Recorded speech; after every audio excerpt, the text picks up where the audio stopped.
How you guys doing?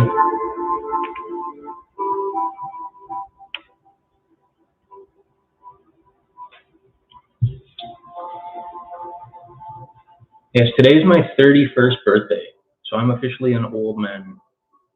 And I counted gray hairs on the side of my head. I counted 3 of them, and so it's all downhill from here.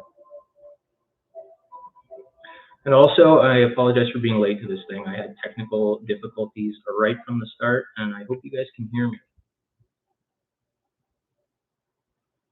If somebody can let me know if I sound all right in the comments, that would be great.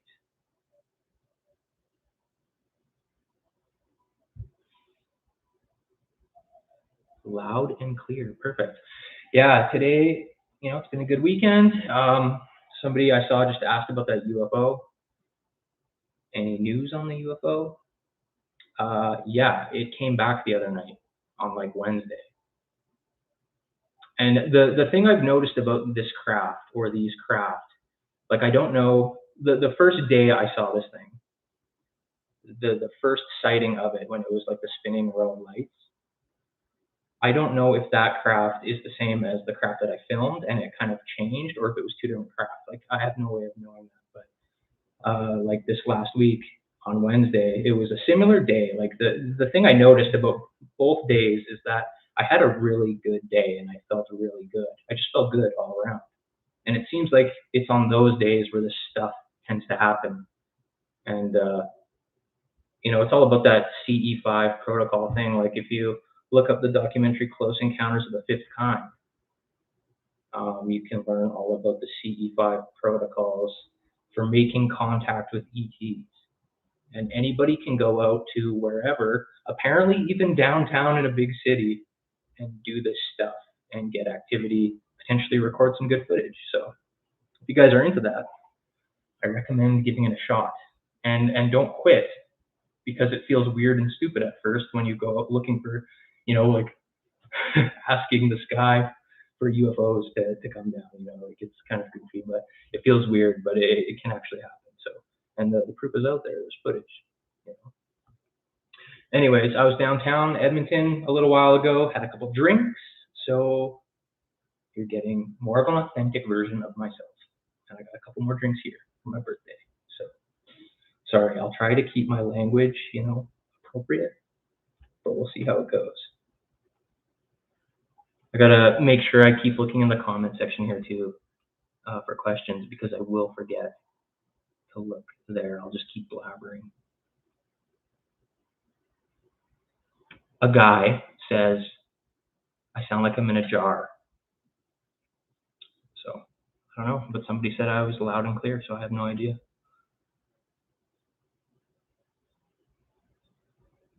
Somebody here says, I don't believe in aliens, but I did see a UFO before. That was the same guy who said I sound like I'm in a jar. And I don't know what you saw if you don't believe in aliens. Could be a government craft of some kind, maybe. Experimental aircraft. Snakeman419 says, Justin, can you say hey to me and my son Jacob? He's 9.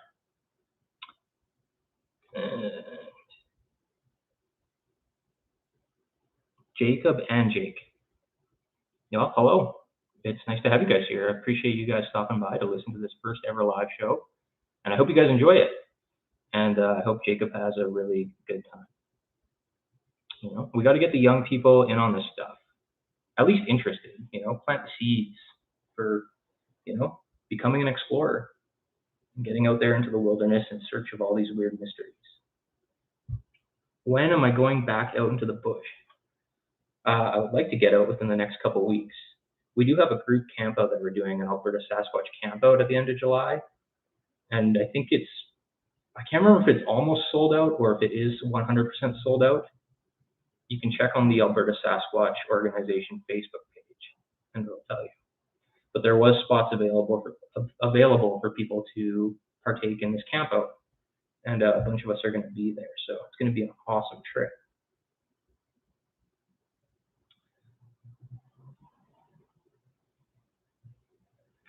Eddie asked if I've used the taxidermed Bigfoot that Ken Walker made out in the bush as a decoy. or to attract something? And the answer is no. That replica Sasquatch that Ken made, that's in my film, Expedition Sasquatch. Was it the second one or the first one? I think it was the second, Expedition Sasquatch 2. That was given to Dan Wayne, who was the director of the documentary Bigfoot, which is about Ken and that Sasquatch and his, crazy life. Ken actually gave him that replica Sasquatch as a gift for making the film. So that's a pretty cool thing to do, I think. But I was just talking to Ken recently the other day, and I've teamed up with Doug Hychek, the producer of Monster Quest, and the 2003 Discovery special, Sasquatch Legend Meets Science. I teamed up with him to do a sequel to that film, Sasquatch Legend Meets Science 2. And I was talking to Ken, and I think it'd be cool if we make even a more accurate replica of Patty for that film, to be maybe like the most accurate replica of a Sasquatch, and specifically of Patty to date. I think it'd be really cool to do that.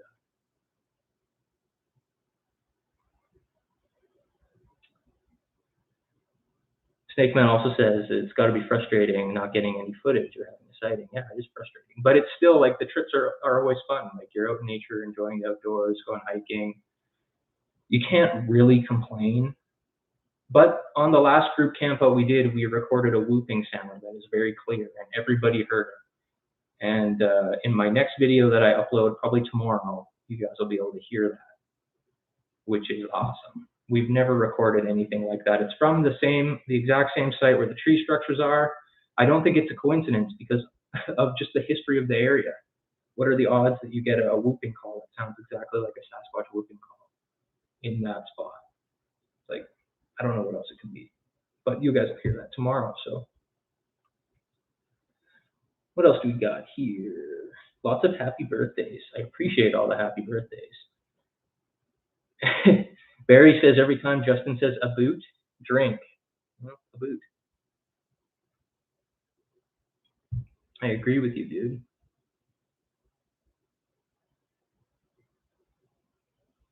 Alrighty.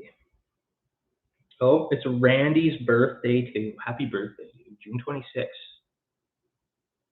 It's the best day for a birthday. Can't go wrong there. David asks, what can you say about the Olympic Peninsula? I can't really say much because I've never been there. I've never really looked into that area at all.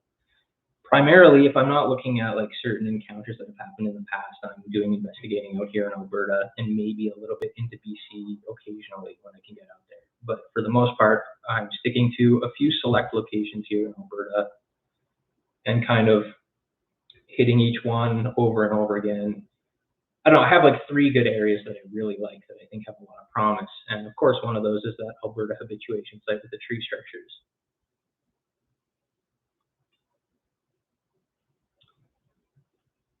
And yeah, being like the first live show, I'm nervous. I'm not gonna lie. I don't really know how this is gonna go. I'm just gonna kind of go off the comments, and we're gonna figure it out as we go. And things seem to be working good now, so that's also great. On a silver platter says, do you have new UFO footage? No, but I'm determined to get new footage. So like on most clear nights since I saw those UFOs or that UFO, like I said, I don't know if it was the same craft in every instance of when it showed up, but I've been going outside here like every night at like midnight, maybe 1 o'clock with my camera, and I'll sit there for an hour and just like put my intention on the skies, thinking of like extraterrestrial life and trying to, I guess, send out my location via telepathy or whatever. Like I don't have telepathy, but I'm just using my thoughts, projecting my thoughts out into the sky and hoping something comes. And the other night something came on Wednesday. So it happened really fast and I wasn't able to get it on camera. So I've been using like a 35 millimeter lens with an aperture of f1.2 on a micro four thirds camera, and with the crop factor it ends up being a 70 millimeter lens, so it's still kind of hard to acquire a target in the sky. But I also have a 12 millimeter lens that I think I'm going to use next time. It's significantly wider, and I can pretty much cover the whole sky and not have to worry about moving the camera around or or locating the target with the camera. So it should be a lot easier. You just don't have as good zoom. That's the only problem. How is the planning for that big trip you mentioned in the past going? Did you raise the funds for it? Yes, Bigfoot Quest for the Wild Man. The funds are raised. Everything's going good. Now, I had issues with the expedition vehicle situation for that trip, but everything's good now. So before, I had made a video about a Nissan Xterra that I was going to outfit for overlanding to take back into the Ruby Falls area where I'm filming this series. And that Xterra was purchased by my stepdad at an auction here in Rimby, Alberta. And when you go to some of these auctions, like these farm auctions and stuff, you don't get a chance to really, I guess, closely inspect vehicles. So once you get the vehicle home, that's when you find out what exactly is wrong with it. So we took it into the garage to do some work on it. I hadn't bought it off my stepdad yet to even use. And there ended up being a lot of stuff wrong with that car. A lot. But anyways, a guy from my parents' church actually ended up buying it off of them. And he put another $5,000 into it, just getting it roadworthy so it would pass inspection. And that's not including any like aftermarket off-road modifications. So I was like, well, I'm glad I didn't put any money into that thing. I ended up buying an old 1996 Land Rover, the Land Rover Discovery Series 1. And I've been working on it. I was out last weekend at the acreage working on it. So hopefully by the end of July, the vehicle will be done. And we're going to be going out on a big expedition with a really cool old Land Rover. It's a really fun vehicle to work on. It's very easy to work on. A lot of people talk about like reliability issues with those things, but they're built kind of like a tractor. Like all the different parts inside the engine compartment are very easy to get to. They're easy to, they're easy to work on. So, and this Land Rover that I bought, I paid $4,000 for it, and it came with a really good lift already, a really good winch bumper, a bunch of other mods. So I got a really good deal. I'm very excited. Thank you, Nero, for that. Thank you very much for that super chat. Do you have any questions? I'd be happy to answer any of your questions.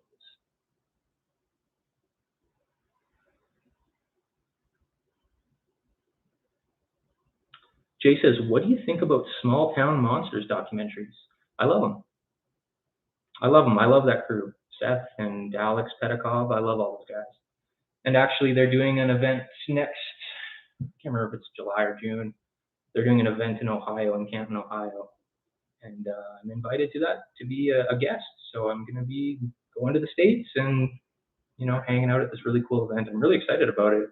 I saw some pictures of the venue and it looks amazing. And I'm really looking forward to that. So let's see. Like I'm not going to be able to get through all the questions. I'm trying to like skim through them all. How much does your pack weigh? That's what Texas Jack says. It depends. It depends how long I'm going for. So it can weigh anywhere from like 40 to 70 pounds, maybe even 80 pounds, and it's heavy. So like you really have to pick and choose. Like a lot of the time I want to carry a shotgun, but I can't because it weighs so much and the ammunition for it weighs so much. Like you're always dropping different items and taking different items. It depends. Like what I really want to do is fine tune my camera equipment so that like I can carry minimal camera gear, because that stuff ends up not only weighing a lot, but taking so much room in a pack. And you're trying to like have enough food in there for however many days you're going out, and warm clothes. So luckily, like I went to school for adventure tourism and outdoor recreation.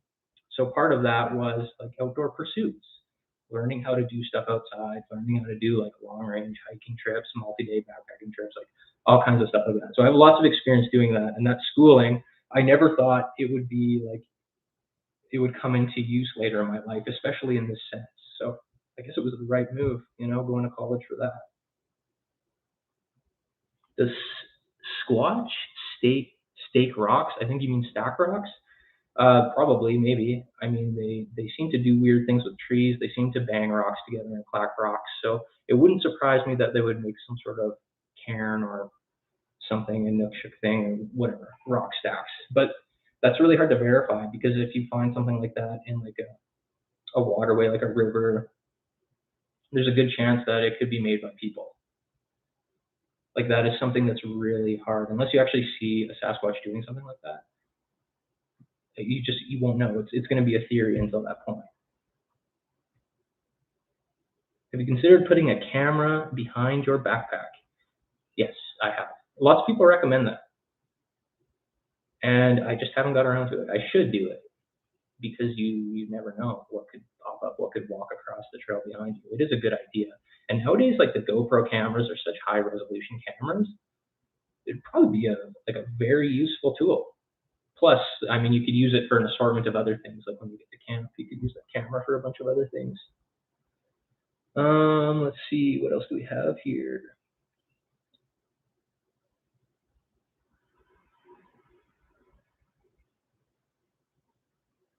What's your take on the height of Patty in the Patterson Gimlin film? My take on that is what other people say, because I haven't analyzed the Patty film in that detail. A lot of other people have. However, when we film Sasquatch Legend Meets Science 2, we're going to be doing further analysis on that film. So it will be the first time that I ever get to like actually examine like whatever best quality version of that film is out there. And I have no idea. That is something that was actually analyzed in the original film, Sasquatch Legend Meets Science. But now we're going to be doing even further analysis on it. Oh, here, Pat Moriarty. Do you plan to make any more fictional films like The Queen's Own? I would love to. The Queen's Own is like a random short film on my channel. Like I'm a huge history and World War II nerd. I read a lot about like World War II, World War I, and all that kind of stuff. And my dream in life is to be able to make like a feature length World War II film. So we kind of just threw that short film together to kind of see what we could do with a very, very small budget. And the story in it is non-existent, the acting is terrible and whatever, but like the camera quality and the effects for what we had are not that bad. And it ended up getting like over 4.5 million views. So I think there is potential to maybe do something like that in the future. It's just resources for something like that are like, you need to really have your crap together, like getting a whole crew, having like World War II reenactors out, and just coordinating all of that, having like weapons, like movie armors and stuff like that. It's just like a big pain in the butt, but I would love to do it. Okay.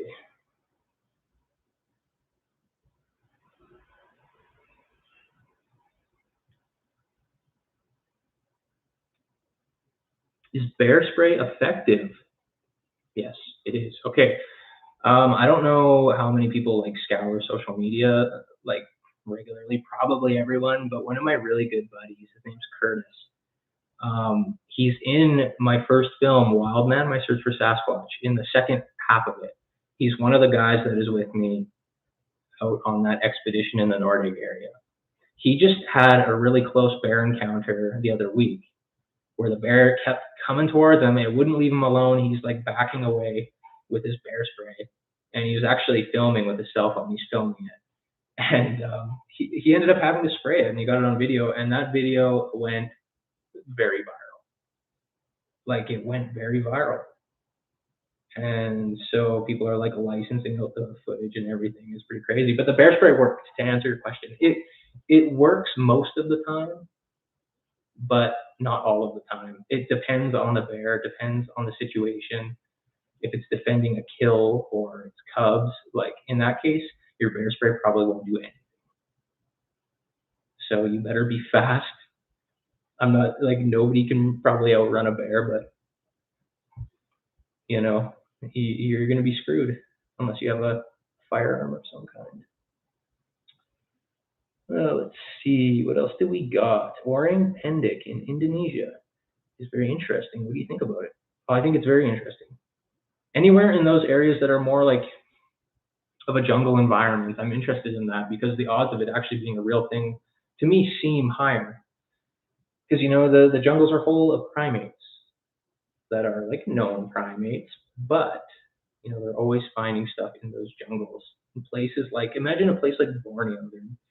They're always finding new stuff in like the Borneo rainforest.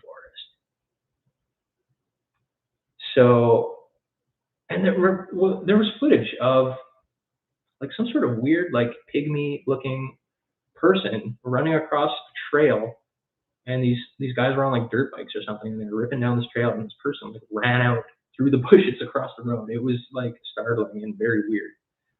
I don't know if that's orang-pendic, but it looked like a tiny person. And that video was quite popular a few years ago.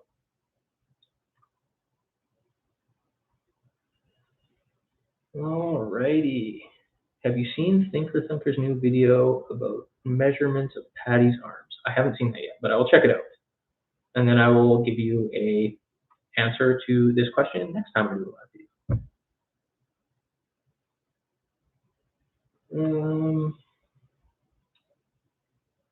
Have you ever met David Pilates from Missing 411? No, I've never met him. I've exchanged a few messages with him on Facebook, and that's about it. Love the guys. I love the films.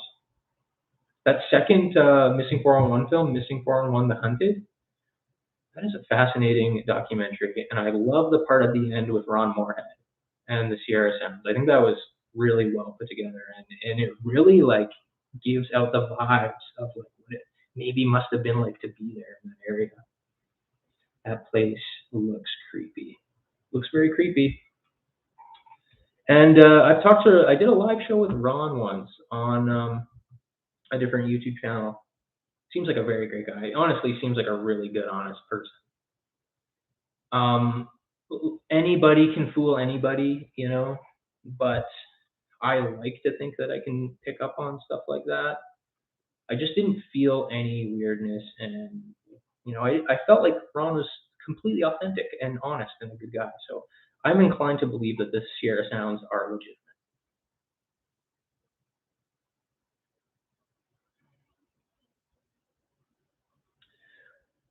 Cool J says, what do you think about sightings in somewhat heavily populated areas, such as areas surrounded by suburbs? That is a good question.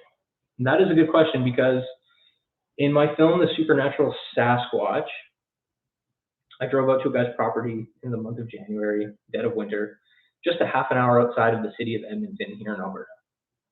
Now, this isn't like a remote wilderness. This is like, it was an acreage. There's other farms around, and it's a significantly more populated area. Like, it's not in the city, obviously. However, apparently there's been rumors of Sasquatch being sighted in the Edmonton River Valley, like in the city limits. I don't know if there's any truth to that. I'm sure there's like a bunch of, who knows like what kind of people are hanging out in the river valley in Edmonton. Probably not like, I don't know. It's sketchy down there. It can be sketchy down there is what I'm saying. But I don't know about Sasquatch in the river valley, but at this guy's acreage, he had some serious activity, and tracks were left a trackway across the yard that looked like Sasquatch tracks, and you can see it in the film. It looked like Sasquatch footprints. And we had something bluff charge us. We never saw it, but there was something big there. So I don't know. I think they're curious. I think they would be curious, and they'd want to maybe at times move closer to populated areas, utilizing riverways and valleys to get around without being seen. And I think they might come closer and check us out. Who really knows?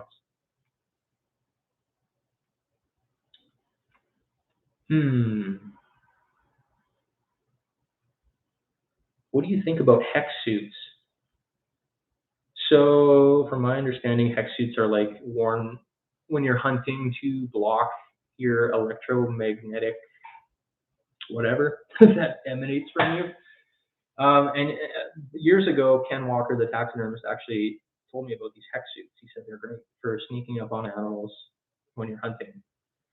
I don't know how well they work with Bigfoot. Here's the thing, is that nowadays I'm more inclined to believe that you can't sneak up on Sasquatch no matter what you do.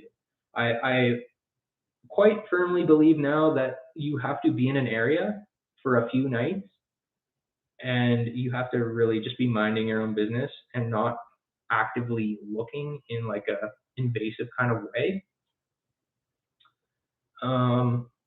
But yeah, if you wait a few nights in some of these spots, especially if it's a spot where there's known activity, like eventually something is going to happen, and they're going to sneak up to your camp and start doing weird things. It's what happens at the Alberta habituation site. You go there, nothing happens the first couple nights. Then the third and fourth night, weird stuff starts happening. Like rocks will get thrown into the camp area from the tree line.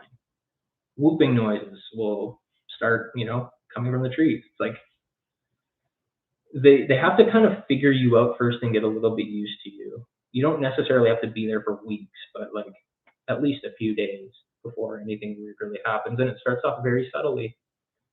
And who knows how long, if you stay there for a long time, how intense stuff will get. Any plans to hook up with Ken Walker again? Yeah, well, I want to get him in the Sasquatch Legend Meets Science 2 documentary. I want him to make a new replica Patty that is like incredibly accurate. I think that'd be really cool. Longtime fan, although first time seeing you live stream. That's from Ross Clark. This is the first live stream. I've never done this before, and I was nervous starting off because like I was having issues. I think I went live and I didn't even make it public or something. That's why I was like late, but I'm sorry. I figured it out. And I don't know how often I'm going to do this. We'll see how this goes. It might be cool to do it like once a month or something, bi-monthly. I don't know. I struggle. It may not seem like it, but I struggle talking in front of the camera. And a lot of times I'll fumble with words. So doing live videos for me is kind of awkward and weird. Any more solo camping expeditions planned this summer? Yeah. Oh, yeah. I want to do as many of them as I can. I wanted to go out next week, but some stuff came up. So I'm probably going to go out in 2 weeks and do a few nights out in the Nordic area at one of my favorite locations called Hidden Lake. And I've filmed a bunch of stuff there previously in the past. And it's a creepy spot. It's a really good spot. It's a really, really good spot.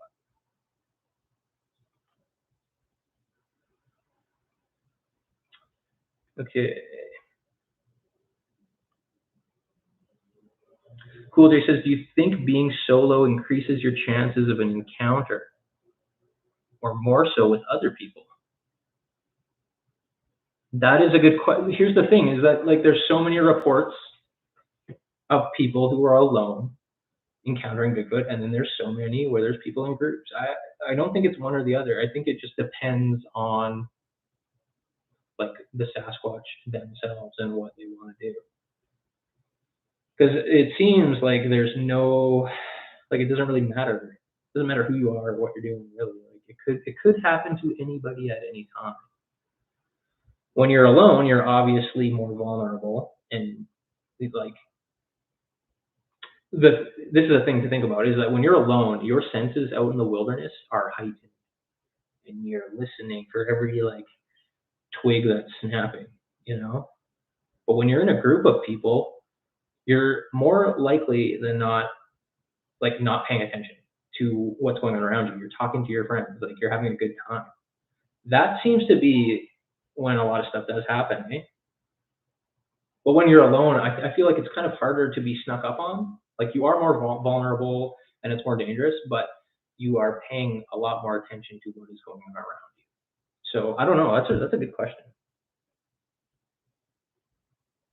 What happened to the UFO experience you encountered?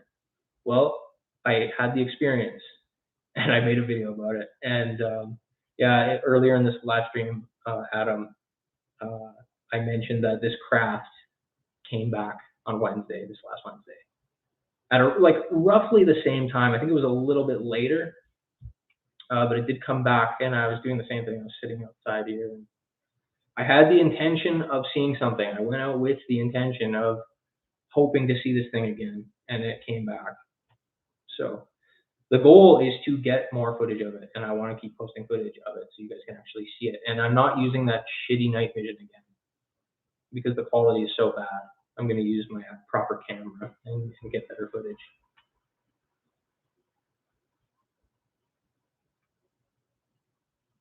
Have you ever tried leaving food gifts for Sasquatch? That's from G-Star. Yeah, we've tried. We used to leave apples and bananas and stuff like that, and like peanut butter and stuff all the time. But it's like I would always have like pine martens and fishers and stuff going in and like messing with everything. And there's all kinds of Like the Alberta habituation site right now, there's bears everywhere, all over there. When we were out, there's tracks everywhere. I actually saw a couple of them. Ken saw one. We don't want to be leaving a lot of food out in that area. So any other kinds of gifts would be good. I was thinking maybe weaving together some sticks into like a peculiar shape or something, and maybe make like a wreath or something and leave it out there, stuff like that. Because the Sasquatch like to twist saplings and do things of that nature. Don't know what that stuff means. Don't know what leaving my own woven wreath out there would do or what it would mean, but it's interesting and it sticks out, and they'd probably notice it. The Swarm says, what happened to the Australian encounter with the Bigfoot through the blinds? More on that coming. There's more on that coming. We're going to be doing a live video. And the plan is to try and catch this thing with the camera live at the window. I don't know how it's going to go. I hope something could happen. It's just the last couple of weeks I've been super busy with other stuff, like expedition stuff. So we're going to get to it, though. There's going to be a lot more coming from that. Making a wreath of sticks means you're ready to mate. That's a cool they said. I mean, potentially, you got to be careful out there. You never know. What else do we got here? I'm going to scroll back up a bit to see what I've missed. I've missed a lot.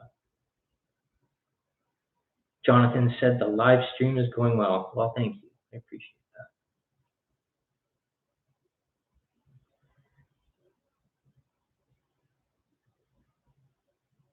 that. Anthony said, hey, do you think Sasquatch or the Yowie can see in infrared? I don't know if they can see in infrared. Actually, I have these two Sasquatch hairs here. Supposed Sasquatch hairs. I don't know if they're real or not, but that's them. And so Doug Highcheck was telling me that apparently flying squirrels or something can see in like a weird light spectrum. I can't remember what. I think it was UV light. Yeah, like ultraviolet light. So he's saying that like flying squirrels can see in this light spectrum, and when they look at another flying squirrel, for some reason their hair like glows pink. So hold on a second. I went on eBay, and Ken is not going to be proud of this. I bought this taxiderm flying squirrel to do some tests with like a black light. And this is the ugliest taxidermy I have ever seen.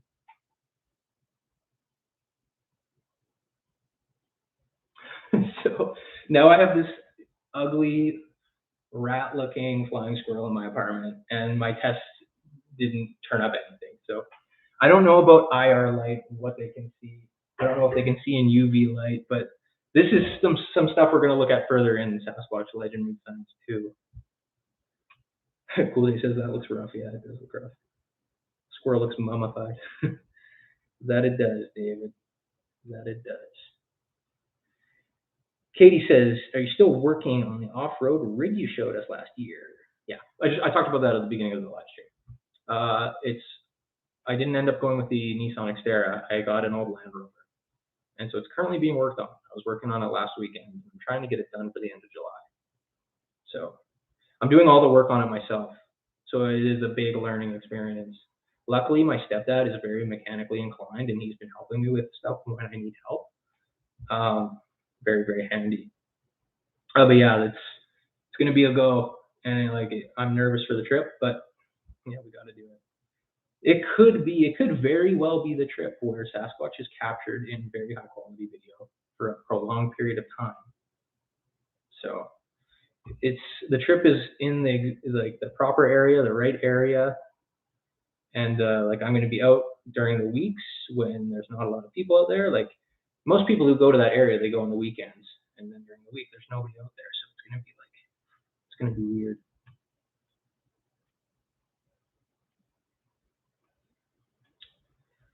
Chris Woodbooger says, were you at the West Virginia Bigfoot Museum yesterday?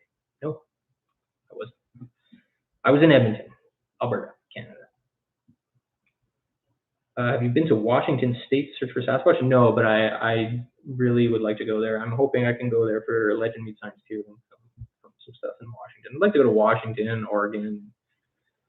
It would be really cool to go to the Patty footage site in California. I would love that. It'd be a dream come true.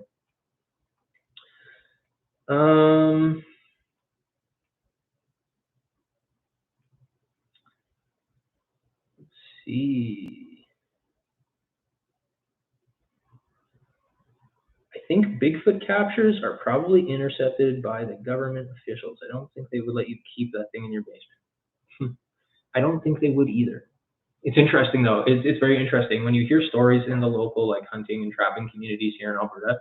You hear stories of you'll hear like, oh, this person so many years ago they shot one or they hit one with a car and they have it in a freezer somewhere in this like little town somewhere. You hear stories like that if you go digging around. It's really cool. Like you can go online. There's so many encounters of Sasquatch online that are well documented. Everyone knows about them. But to get the really interesting stuff, go on like the hunting forums, the hunting and trapping forums, and just ask or search for a Bigfoot thread or something because a lot of those people do see stuff. And then you also get the vast majority of hunters saying, well, I've been hunting for 40 years, blah, blah, blah, I've never seen anything. Well, there still is a substantial amount of people who have that are hunters. So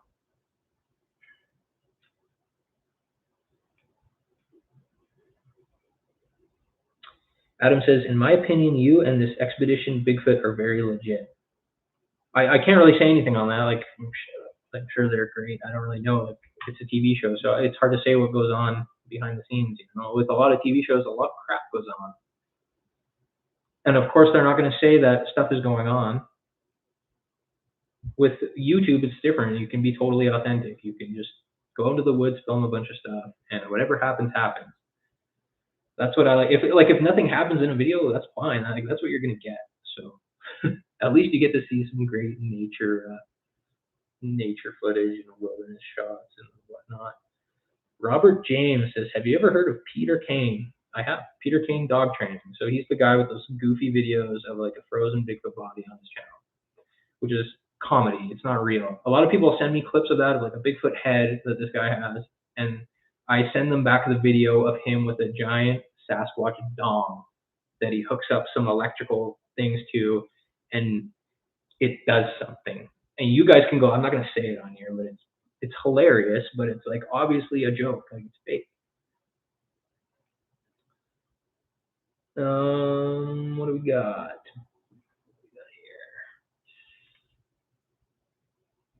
If Justin gets footage and posts it, I trust it. Well, thank you. I trust myself unless it's like if I genuinely misidentify something, then I'm sorry.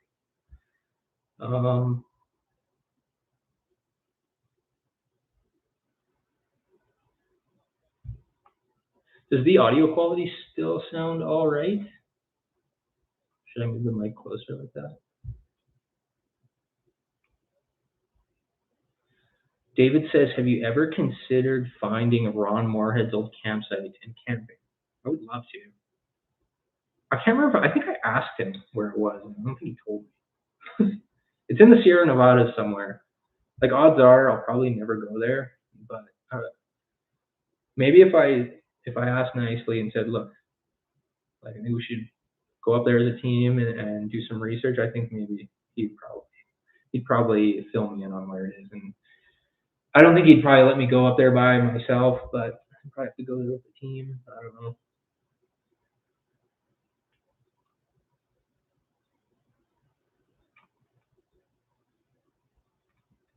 Sunshine says, dude, do you ever think of checking out the Wood Buffalo National Park? Is that by like Fort Mac? Okay, I'm gonna Google it right here. Find out where that is. I thought it was in Fort Mac. I did a lot of firefighting up there, like wildfire.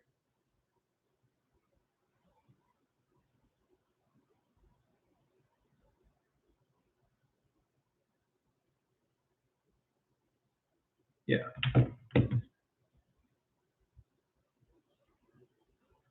Yeah, so it's way, way, way up north, northern Alberta. I spent a little bit of time up in those parts during my wildland firefighting career. Never seen anything weird, but you do hear stories from those areas up north. There's a lot of like indigenous communities up there, and they have a lot of stories, and like really good stories too. And a lot of it's not documented. They don't like put this stuff online. You have to really go in there and like ask people, or hear from people who've talked to people up there. But a lot of people up in those northern areas 100% believe in Bigfoot. 100% because they've been seeing them for so many years.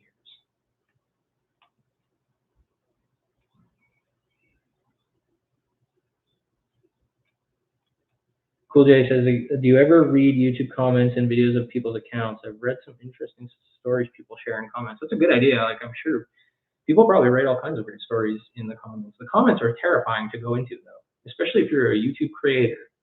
If you're a YouTube creator, that's the last place you want to go, but you kind of have to. You got to see what people want, you know? But then you get the tiny percentage of people who really suck, and they want you to have a bad day. And that's what you remember when you go into the comment section. Pat says, do you doubt more than you believe, or is it the other way around? Okay, well, this is interesting. I used to be like very on the fence. I've always wanted to believe. But at this point now, I'm like 99% sure that there's something out there, something going on. Because we've been having weird things happening. Recording noises, finding footprints. In our little organization of people that I trust, they've been finding stuff. It's different than if random people came to you and said, here, I found this. It's harder to vet that. It's harder to investigate it. But if it's people from your research group finding stuff, you know them a lot better, and you hang out, you spend lots of time with them, and you can generally tell like if they're trustworthy people or not. If they're not trustworthy people, they're probably not going to be in the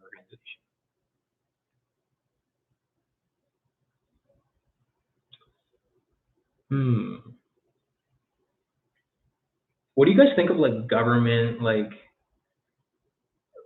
people like warn me, they're like, dude, now that you're seeing UFOs, the government's going to come and they're like watching it, especially because you're looking into Bigfoot stuff. What do you guys think of that? Because I've genuinely, like, I've never had anything weird happen.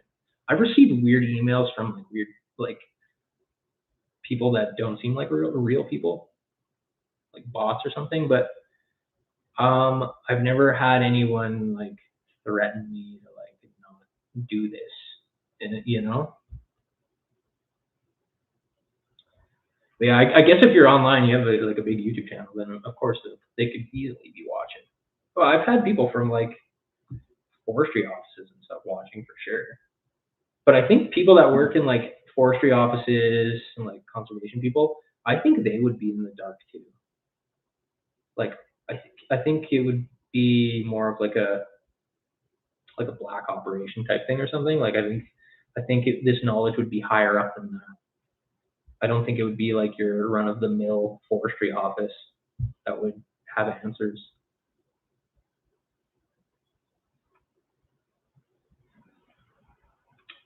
What do we got here? I think UFOs are the government. That's what Killing Time says. It is very possible. It is very possible, but also we are just on a little rock in the middle of the vast cosmos, dude. And we exist, so literally anything else can exist out there. It's probably all kinds of life out there. And that's just, based on the odds.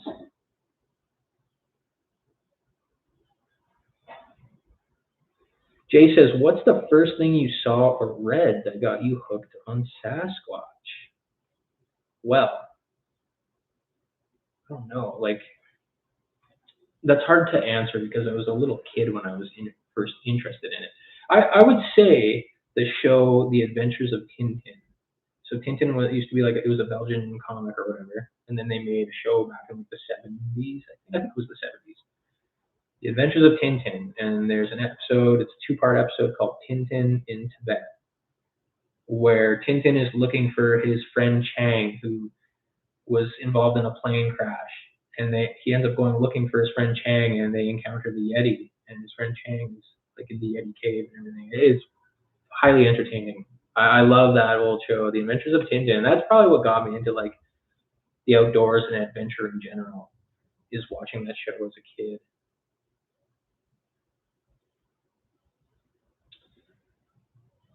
Sorry for the silence when I'm reading here. It's probably sounds super awkward.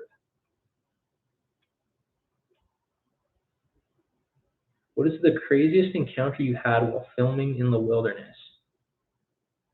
Probably when I was filming that Supernatural Sasquatch Part 1, which was on a guy's property. Like, it wasn't really in the wilderness, but it was just like, I was scared, man. Like, that guy that I was with was very scared.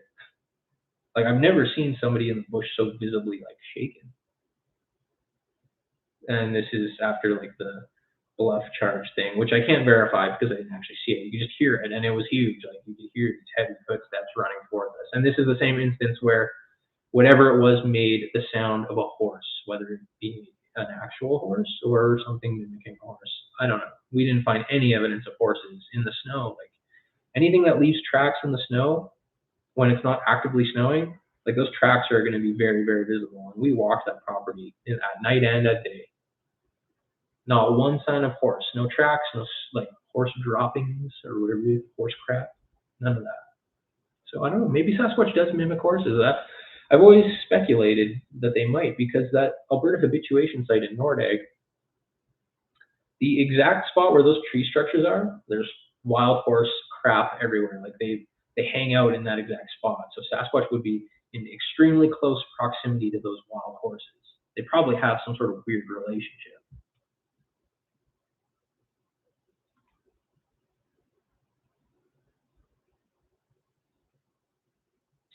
Killing Time says Tintin was a pretty good show.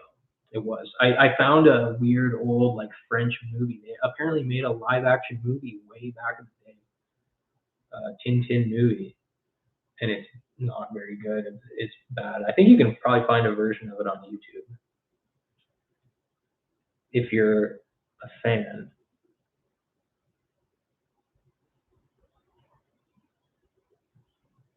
Do you believe? Okay, I have a hard time pronouncing the word Honabia. I got a question here. Do you believe in the Honabi siege story? Do you think it really happened? I did a video on it, and it seems pretty legit. Like, as far as I know, the BFRO is out there, and the activity seems so crazy. The way you read the encounter, it seems like they didn't really know what to do, which is, like, it's crazy. I did talk to somebody, however, who said recently. I talked to somebody in a live show I was doing on somebody else's channel, and they said they knew somebody who was, like, involved in that, and they're like, yeah, like, it really happened. So hard to say, very hard to say. Nobody knows. 808 says, have you ever tried using a balloon with a camera set up at night so you have air coverage? I've never even thought of that. But then, wondering how that would work. I guess you'd have to tether it somehow. That's a good idea, though. It's a very good idea. Like, I got a drone, but the battery only lasts 25 minutes, and it's loud. But a balloon, that's it. Like, I'm sure it could, like, a big enough balloon could easily hold a GoPro or something like that. Good idea. I'm gonna have to write that one down.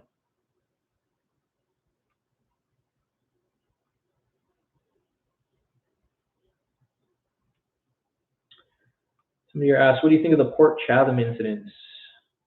Yeah, I don't know. I did a video on that too. They sound crazy. Like, the history of that is very creepy and terrifying. People going missing all the time. People getting killed back in the day when it was an actual populated area. But also back in the day, people were crazy, especially in remote places. People probably go crazy a lot of the time, and there's probably, like, pretty bad people out in some of those rough areas, man. Like, out in the bush, and, like, you never know what you're gonna run into. Like, I'm sure back in the days of, like, the Klondike, like, gold rush and whatnot, I bet you there was a lot of murder and stuff that went on, and people going missing just because of people. So it's hard to say. Like, there's a lot of research going on in those areas now, but I haven't really seen anything as far as actual evidence that has been recovered of Sasquatch. Like, I haven't seen much in recent years, at least. So yeah, that's really hard to say. I did watch that silly show, Alaska Killer Bigfoot, or I think I watched a few episodes of it, and it's just like kind of goofy. Like I'm not gonna lie, I don't like ripping into people's like projects, but I didn't really like that show.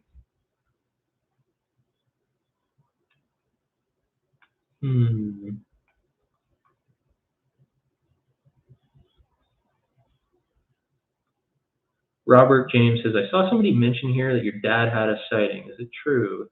Well, he didn't see a Sasquatch creature itself. He had a rock throwing experience on Vancouver Island at a place called Henry Lake, which, if you're on Vancouver Island, say you're driving from like Parksville to Port Alberni, just before you get to Port Alberni, there's a turnoff to the south. And then you got to navigate these logging roads to get to this lake up in the mountains. It's pretty remote. It's kind of hard to find. Like I got lost so many times like trying to find that lake.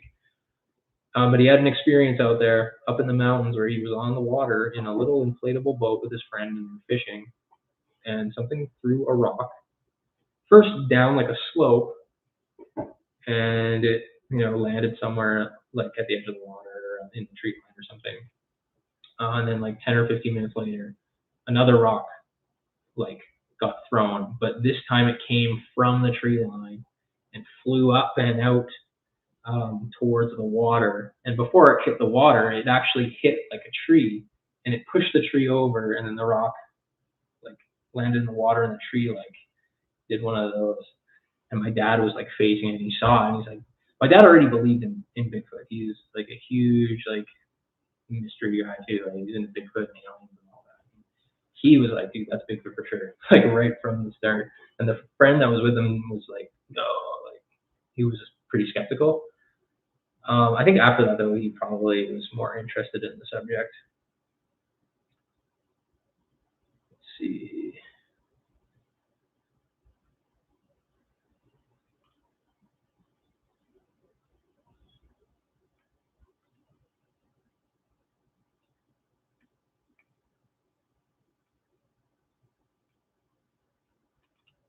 I'm just scrolling back up here to find some more questions. Ask more questions. What do you think of Les Stroud's Bigfoot series? I rather enjoyed it for the most part. I mean, it's always nice to see other people going out and seeing how they conduct their investigations. But really, at the end of the day, there's not much you can really do for investigating. You just kind of go into the bush and hope something happens. So a lot of time you're just camping and trying to like film stuff. I thought he went about it in a way that was very respectable. He was open-minded for the most part for everything. Very open-minded and willing to experience whatever, and never made any decisions or made any claims. And I know there was a couple episode or two that were kind of controversial for whatever reasons. People probably know, but whatever. I look past that. Somebody else says it sounds like I'm in a fish tank. Does it sound like I'm in a fish tank? Maybe it's you. Maybe it's your speakers. I don't know. I've never had any issues with this mic, so I don't know. When can you make a trip down here to Florida? I would love to like investigate like skunk ape sightings.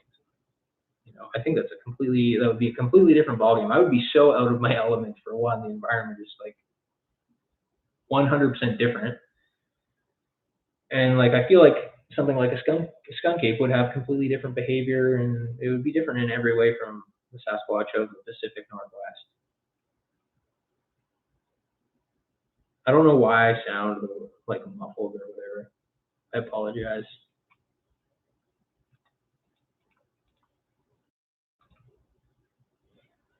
Yeah, I'm gonna try and mess around with some stuff here.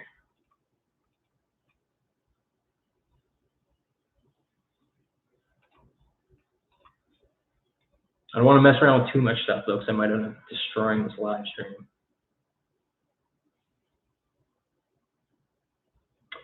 Have you ever blasted the Sierra sounds or babies' voices on a Bluetooth speaker?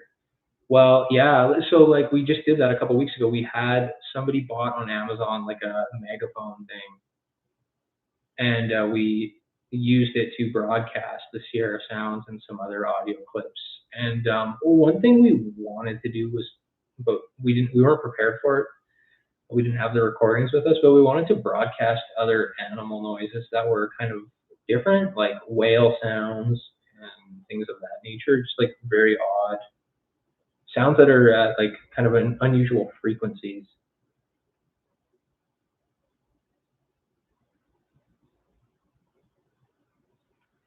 Yeah,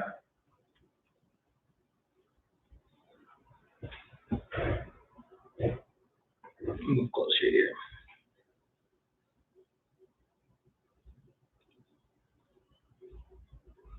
Yeah, so we did record a whooping call when we were on that trip, and it's interesting because like we, it's hard to tell what made that happen, what made the whooping call happen, if it was us broadcasting noises or if it was us just like,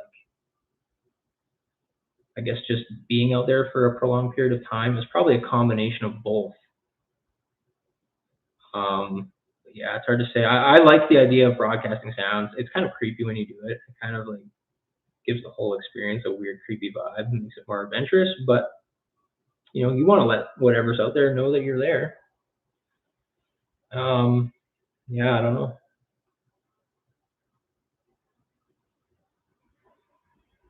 I'm just gonna say, like right now, like questions about specific people, I'm probably not gonna answer them because I don't really like talking shit about people. Like, despite how bad they are, I'm not doing that. What are your thoughts on what could have happened to the little boy Dennis Martin? It's the same thing as like that Alfred. What was his name? Alfred something. I made a video about it not that long ago. The kid that went missing, and he was spotted at a place called Devil's Nest in in the states there. The Dennis Martin case though is it's hard. It's unsolved, obviously, and when you think about the people who saw a man or something or running off with him, if they didn't get a good like visual of what that was, then like you're never gonna know. Like for all we know, it could have been a real kidnapping, and like Dennis could have just been murdered, or who knows? Like that's really hard to say. I don't think they found any Sasquatch evidence at all in like the investigation, and the people are combing the woods looking for this boy. I don't think they found anything. So it's hard to say with these missing kid cases. I think a lot of times they probably are genuine like actual crimes. So yeah,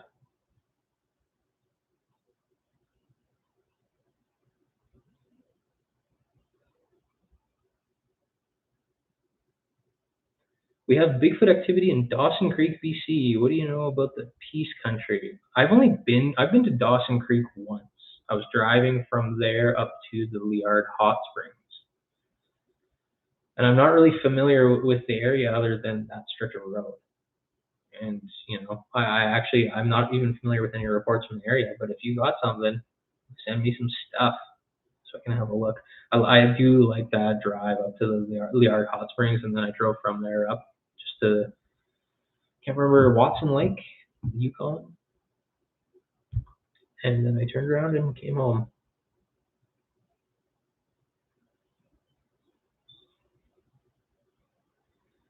Lotus Petal says, so you're in Alberta. Do the other Canada Sasquatch clubs get together for evidence comparisons? Not that I'm aware of. Doesn't seem to be a thing that happens very often, which is unfortunate. So there seems to be a lot of competition or like a competitive nature to this stuff, which is like, I don't have the energy for that kind of stuff. Cool J says Devil's Nest recently did a trip out to the Rocky Mountain National Park, and we're the last ones going down the trail. My friends said they heard a growl, but we didn't see any animals. Yeah, Devil's Nest. That's where that one kid went missing. So that is crazy. Dale Davis. Wow, thank you so much, Dale. That means a lot. I will answer your question. Do you think it's possible to subconsciously block out an encounter as a child and remember later? I don't know. I am not a psychologist. I have no idea. I think it's obviously anything's possible. and there's like people have repressed memories and stuff, and it's like when people have like a UFO encounter, then they have to go under like hypnosis and whatnot to like figure out the details, what happened. No, in stressful situations, you forget stuff. You're not your normal self when you're under intense pressure and fear. So I think it is possible for sure that could happen. Can't say for certain. Solo Hiker says, I'd love to see a collab with you and Joe Robinet. Joe was in the show. I think he was he on Alone? He was in some survival show. He's got a pretty big YouTube channel. He's a really cool bushcraft YouTuber. Very big following, very skilled. He knows his stuff. He would probably have to teach me all about wilderness survival. I know a few things, but I'm not that skilled. And I could show him about Sasquatch.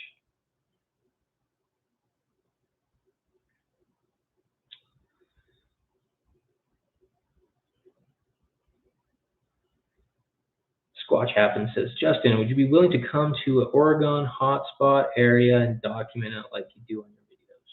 Of course, I would be willing to do anything. It's just finding time to squeeze stuff in at this point, because that's the trick. So there's not much holding me back in that sense other than that. But yeah, I would love to go to Oregon. I'd love to go to the Washington, like all those areas down there. They're just great. Yeah, I'm definitely down one day to do something like that. So Snake Man says, do you ever panic at night? Not really, like surprisingly. What I do is I'll see how late I can stay up to the point of like complete exhaustion, and then I'll be so tired that I don't even care if anything happens. Like a bear could come through this tent and I'd be so tired I'd be like, just eat me. Like I know I'm exhausted. But sometimes I end up staying up till like 4 or 5 in the morning. So yeah, I've been lucky. Like I've been doing solo trips long before doing this YouTube channel. So I kind of got used to it a long time ago. And I've seen people panic, man. I've seen people panic in the bush, and they're like, I need to go now. I don't feel comfortable here. Like, they'll stay up all night, they'll hear weird noises, they won't get any sleep, and they'll want to leave early in the night or in the morning or whatever. End up having to get them out of there. If people freak out like that, I'm not gonna keep them out in the wilderness.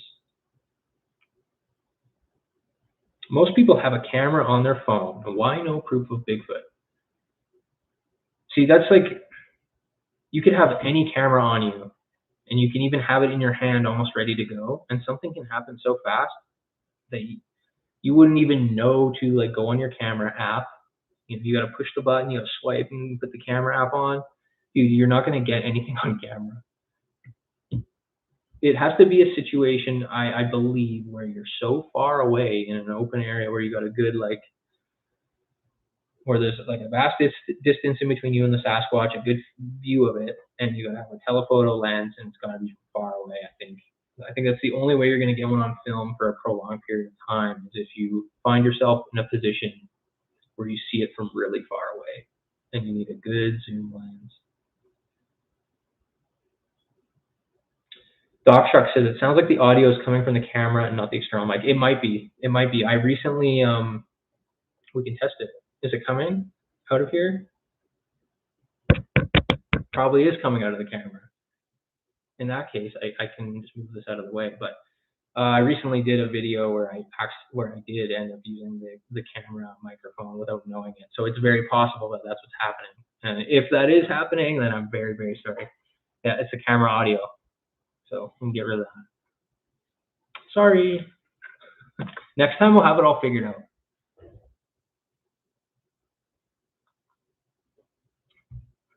People are saying they can still hear. Okay, that's good. Do you think Dogman exists? I can believe in Bigfoot. That's what Neil Jones says. This is another weird thing. I know people that I trust who do believe in Dogman, and then claim that they have encountered it and seen it. And so, I don't know. I think with that stuff, you're getting into more like mystical, supernatural stuff, probably paranormal stuff, like skinwalker type, things. And like, how are you gonna like prove something like that? Something paranormal, unless you end up getting footage of it. I don't know. The stories like that just sound. There's no evidence. Like, there's no real evidence. Are people finding Dogman tracks and casting them? I don't know. I don't think I've ever seen that. Central Florida Bigfoot. What's up, Justin? It's Sunday. It's my birthday, and that is what's up. And we're doing a live stream, and it's awesome. I thank each and every one of you for being here right now. Raven73 says, go without cameras and get to know them, in my opinion. I've thought about that, but I have a hard time bringing myself to want to do that, because then I'll see something and I won't have a camera. But I've thought of like maybe just going out with some low-tech equipment. Like if I go out into the bush with nothing but like a 35 millimeter picture camera, like on film, like low-tech, like film, I feel like you might have good luck. Or even like a Super 16 film camera. You can pick one up for quite cheap on eBay. And I think maybe if you go with a low-tech kit, you might have a really good chance. You know, the Patty footage was shot on 16 mil. So, yep.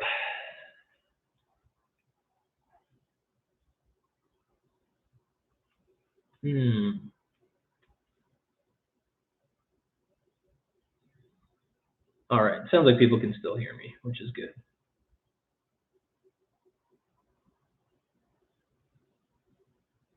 What sort of tent do you use? That's what Jay Miller says. I've been using this little like two-person. It's two-person, but it's like one person here in North America. So I've been using this little like two-person tent that I bought a long time ago, back in like 2014 from Canadian Tire. Like, it was like a $50 tent, and it was a great deal. It was lightweight, and I'm still using it. And you know, who knows how long it'll last? They don't make that tent anymore. I was like, I would totally buy another one of these things, and I can't find a new one, so I'm just gonna keep using this one until it stops, you know, holding the rain back, keeping me dry, you know. Someone says, do you have a Twitter? I think I have a Twitter account, but I think there's a bunch of fake Twitter accounts with my name as well. And I don't think I've ever made one tweet. I'm not really. I recently made a TikTok. I sold my soul and made a TikTok account, so you can go there. You won't find much new stuff there, though. I'll tell you that.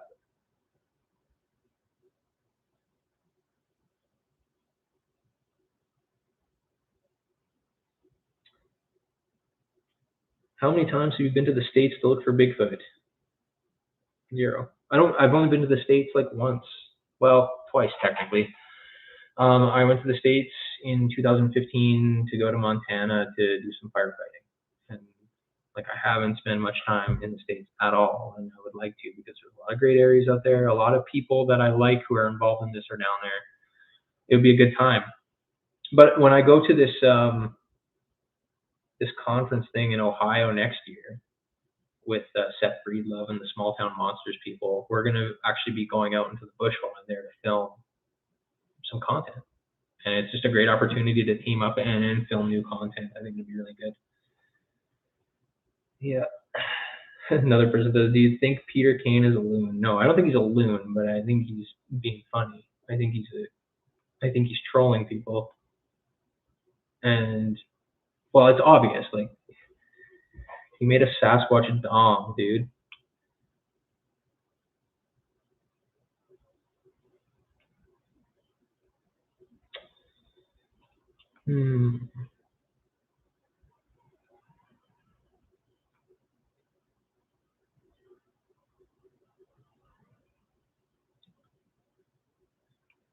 Kurt says, Dogman just seems far-fetched. How and why would a canine evolve to walk on two legs and be huge? Yeah, that's what I'm saying. Like, it's got to be some sort of paranormal entity or something like that. Jay Noble with a super chat. Thank you so much. You got a question? I can answer any one of your questions right now. Doesn't even have to be about Bigfoot. I'll answer anything you want to know.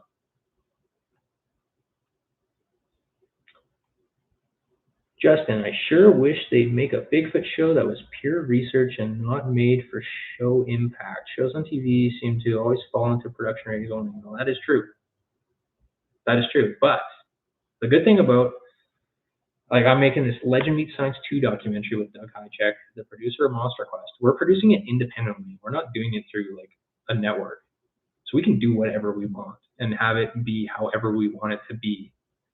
And it can be as long as we want. It could be 2 hours, 3 hours long. Like, it can be whatever we want it to be. And we're not, like, we'll license it out to whatever network after, but we're not going to be, we won't have to do that. We want it to be authentic. We want it to be the most authentic Sasquatch documentary ever made. And there's a good chance that it will be. Dogman could be a subspecies with a baboon-type facial structure. For sure. For sure. My buddy Keenan was telling me recently, I don't know if there's any truth to this, but he was telling me that apparently baboons can only count to like 4. So like wherever they go hunting baboons, they'll go in with like 5 people, and then like 4 of them will walk out and they'll leave a guy in there. So the baboons only will count. Like it's some way of tricking them. I don't even know if I'm explaining it properly, but we were wondering if you could do something similar with Sasquatch. If you could, if like who knows how high they can count, if they can count, but maybe you can do something like that.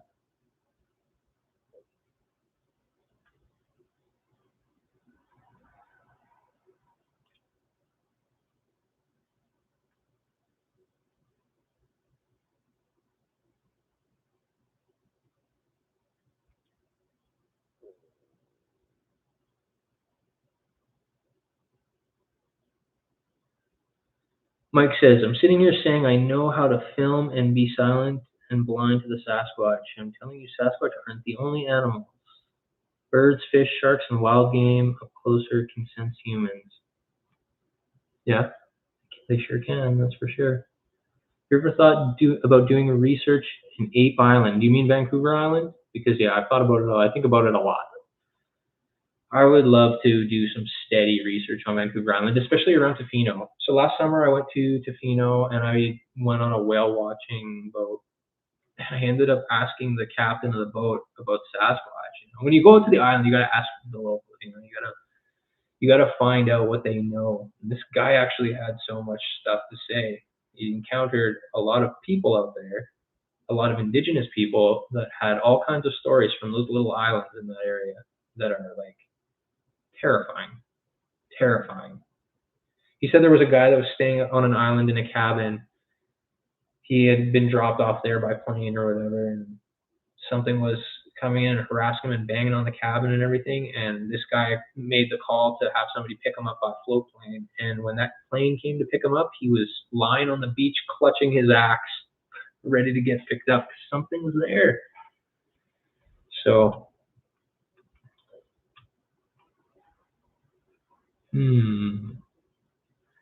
don't you think finding irrefutable evidence could be a dangerous proposition? Oh yeah, I do. What do you mean by irrefutable evidence? I mean, that sounds like a body or something. There's no real danger going out into the bush and hoping to have an encounter, but if you're going out looking for that irrefutable evidence like a body, well then yeah, it's going to be very, very dangerous. I mean, it's going to be dangerous out in the bush. Something might happen afterwards, but also you're going to have to deal with probably all the legal crap. Any visual evidence of Bigfoot's ability to swim?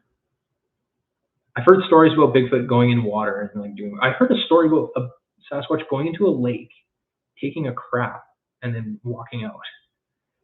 I don't know about swimming, but I'm sure people have probably encountered that or have had some sort of sighting. Eric says, just seen you're on. Any more light shows? I'm assuming he's talking about the UFO.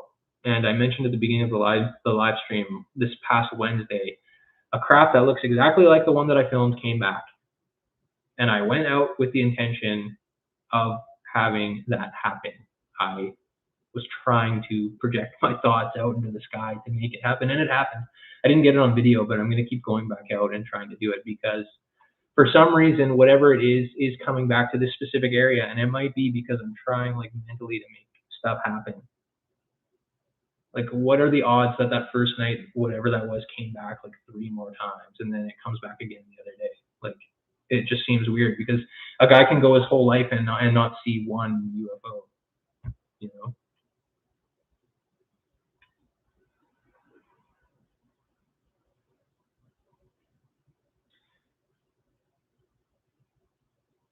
Have you ever mounted a FLIR on a drone to cover large areas? No, I have not. Obviously, that's just like a financial like hurdle to like get stuff like that, like all the high tech stuff. But a lot of guys in the organization have really good thermal cameras. They're just, you can't really mount them to drones. Like, my drone is in Canada, you can't have a drone that's over like 250 grams. So you're really limited on what you could mount to something like that. Like, to get an actual like legit drone, you got to do all the courses and whatnot and get a license. And I don't have that license. But maybe one day I'll get it. I'll get a real drone and get all the fancy high tech stuff. But that day is not here yet. How many more episodes of Boots on Bigfoot do you have planned? So that's just going to be a consistent thing from now on. Every time I go into the bush, it's going to be Boots on Bigfoot, and they're just going to go on forever. I wanted a name to call those kinds of videos to keep it like, I guess, easy to find if you're a viewer, if that makes any sense, to keep track of those episodes.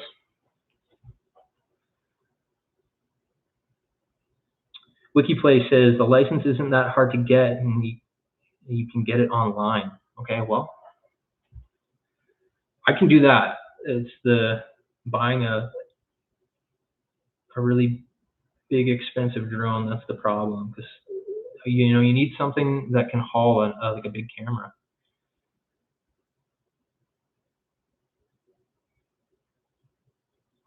Bob says, would you rather pack your lunch or walk to work? I do both.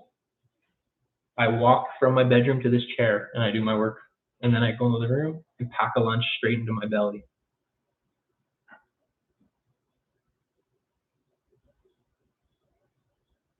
Julie says, I love your background music, Atlantis.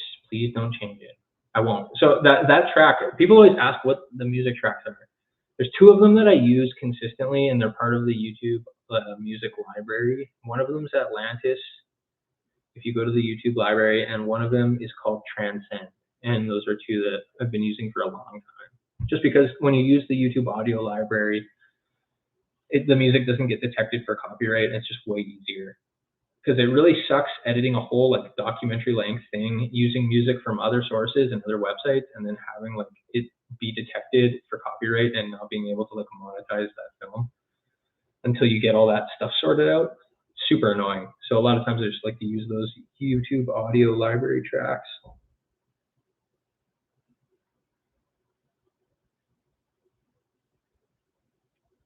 How long have you been studying the Bigfoot? I got the idea to like do the documentary back in like 2013.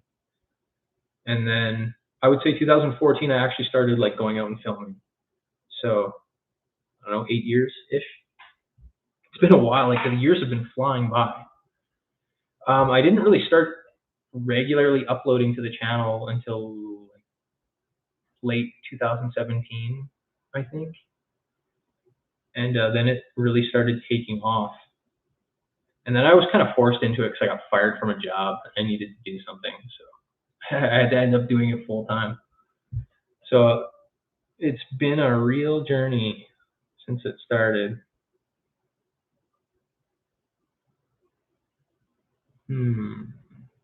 What else do we got here? Have you heard the bizarre story of Bigfoot bodies at Mount St. Helens? Yes, I made probably like 3 or 4 videos on that. The Mount St. Helens Bigfoot body thing is something that I'm continuously looking at. And I still have to get in touch with a guy who sent that encounter in the last video I made, where he said he was there when this was happening. He was part of like whatever military unit was there when this was going down. Super like, when somebody makes a claim like that, then I'm very like weary, you know. But not a lot of new information has ever come out about that, so it's really hard to say. Very intriguing, and I haven't closed the book on it yet for myself. Like I'm gonna be looking into it like continuously until it's either proven fake or real. It's just sometimes it takes a while for new information to come out. Like for somebody to send an email to you with information, you know, like you're always wondering. Like every day you could wake up and you don't know what kind of emails you're gonna get, and you could get one that's like the email with like the craziest story or actual proof or whatever. Like you never know. You guys should come to Vancouver Island. Yes, we should. We're going to. We're going to. Do you ever think in the back of your mind there's no Bigfoot? Yeah, I do. I always think that. Well, what if after all this effort from everybody, it's actually not real? I can't believe that, because I've talked to people who are like, so they believed so much that they saw it. And after having UFO experiences, I can understand that feeling now more than I did, you know, a couple months ago. So yeah, I think there's something going on. I really do. Back when I first started, when I first like teamed up with Keenan, he'd always ask me like, oh, what percentage of you believes that it's real? And I used to be like, I don't know, maybe like 20%, maybe like 15%, honestly. Because so many times you go out and nothing happens and it's discouraging. You go out like 5 times in a row and nothing happens, and you're like, well, I'm just wasting my time. So I don't know. I feel differently nowadays. I'm nearly a believer, a knower, or whatever you want to call it.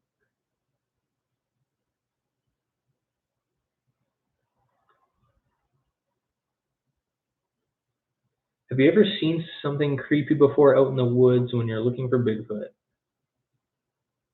I mean, yeah, well, yeah, all the time weird stuff happens. Like sometimes you see weird stuff in the sky, especially in the Nordegg area. If you go online and search Nordegg UFO hotspot, there's articles like explaining how not only like, well, they don't talk about Bigfoot, but they explain that Nordegg is the UFO hotspot. So not only do you have the Bigfoot encounters, but you got flying saucer reports and UFO reports as well, which is interesting. I don't know if they're related or not.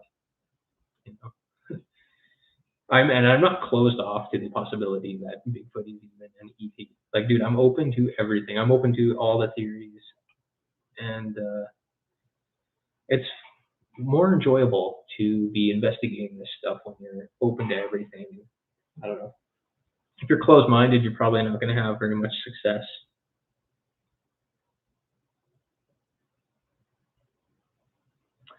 Do you ever come across sketchy people while in the woods?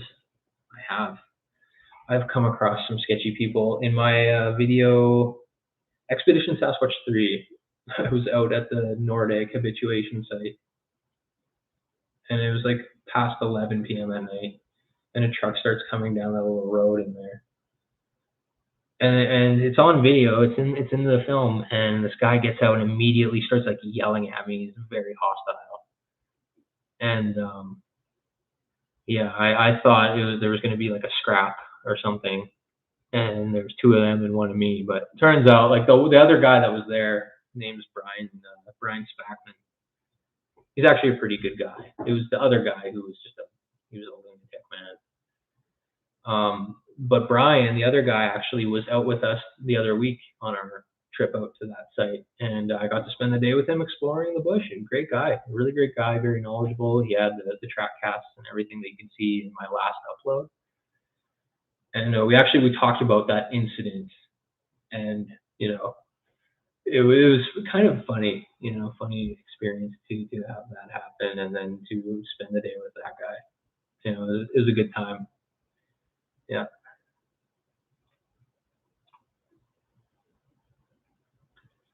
But yeah, you don't really know who you're gonna run into out there. Like honestly, like anyone can be out there. It's like I mentioned the Liard Hot Springs, driving up to the Yukon. Like in that area, I'm pretty sure is where like there was like a shooting, like some younger people were killed, and it was like a big manhunt in Canada like a couple years ago.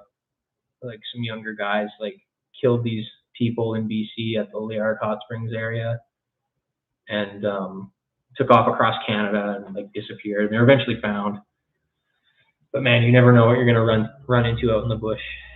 You never know because it is the Wild West out there in some of these areas.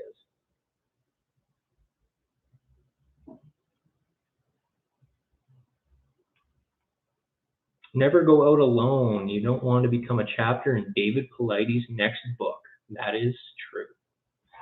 I just bought not that long ago. I got one of those Zoleo satellite communicator things. It's like a little device, connects to your phone with Bluetooth, and it allows you to send text messages and whatever via satellite.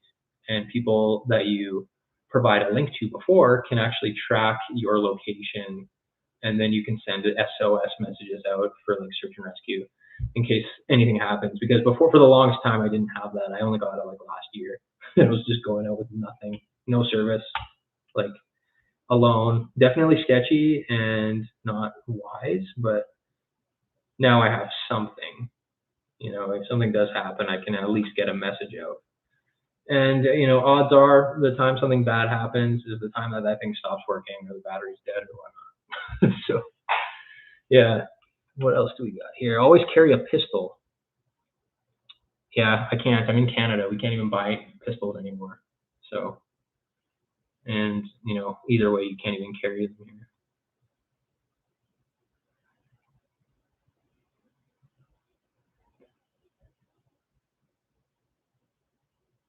Have you ever got lost in the woods before? Yeah, I have actually. There was one time where I was hiking with my stepdad and an ex-girlfriend of that era of my life. And it was at this hidden lake place in Nordic, which I hiked to. If you watch the film Expedition Sasquatch 4, where me and Keenan hike up to this lake, it's that spot. And me and my stepdad and this ex-girlfriend, we hiked up this mountain there. And then on the way down, we had a real hard time finding the camp. We were lost for like 2 hours going in circles in the bush, like off trail. Um, and the way we found the camp was a wildfire helicopter flew to the camp area and did like a circle of the lake we were at. And we just walked towards where the helicopter was, and then we found it. But it's like it is surprisingly easy to get turned around and lost in the bush. It's pretty crazy.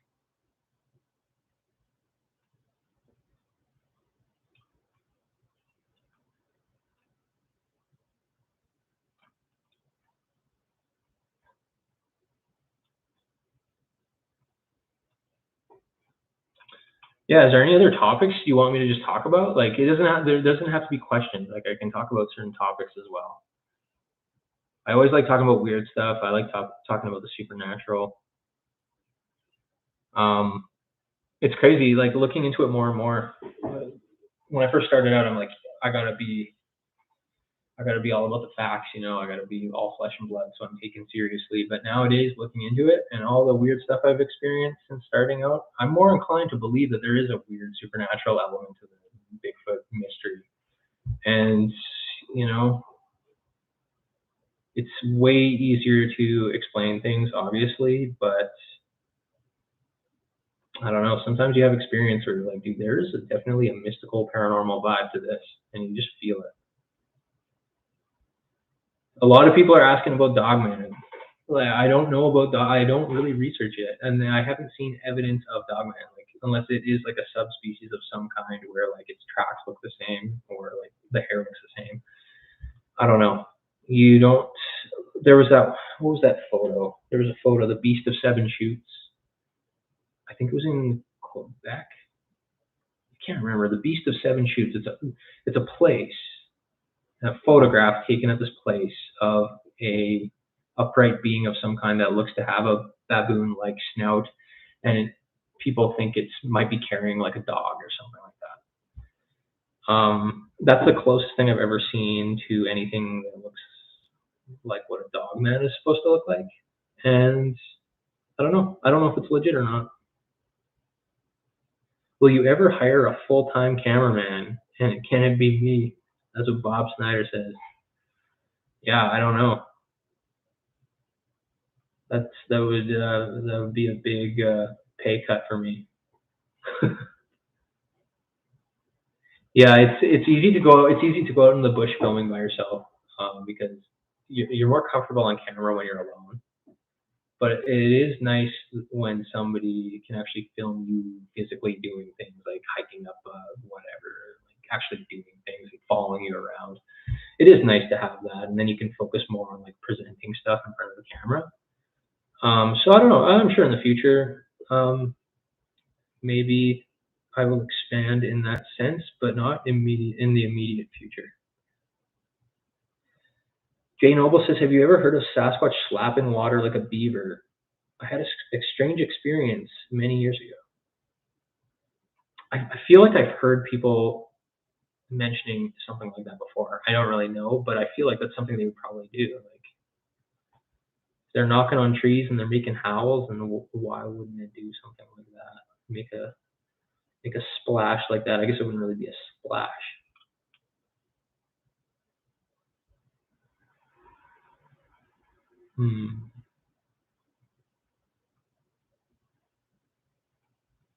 Bob says he'd be the cameraman for free. I mean, hey, are you in Alberta? Maybe if you're in Alberta, we can see what we can do. Double Duty says he works for sandwiches. I mean, man's got to eat, or woman, or whatever you want to be. Tree knocks seem dumb. Won't that scare them off? I don't think Sasquatch are probably scared of people. Like, they approach people sometimes who have guns, who are chopping firewood or doing anything. Like, hitting a stick against a tree is probably not going to scare an 8-foot Sasquatch away.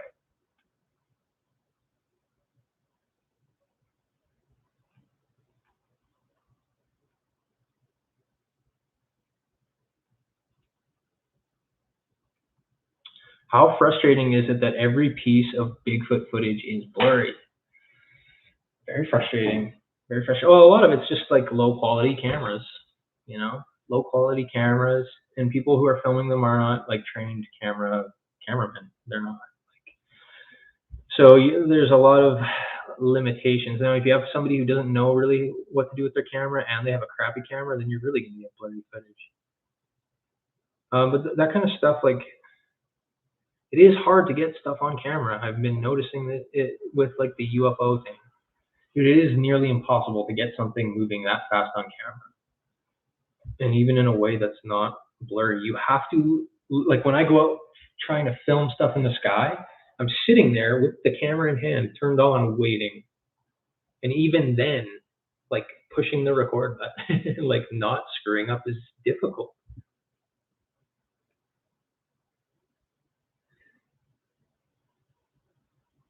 Costler says, do you recommend any outdoor audio device?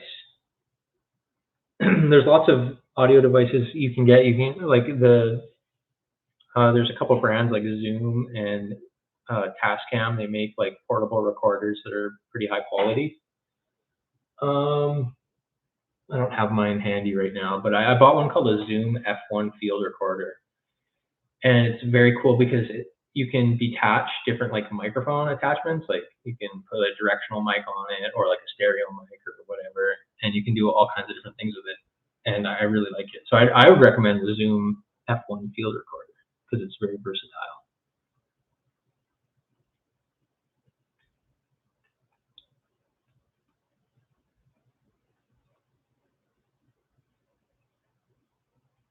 Here, Todd Allen says the Zoom H2N is the best.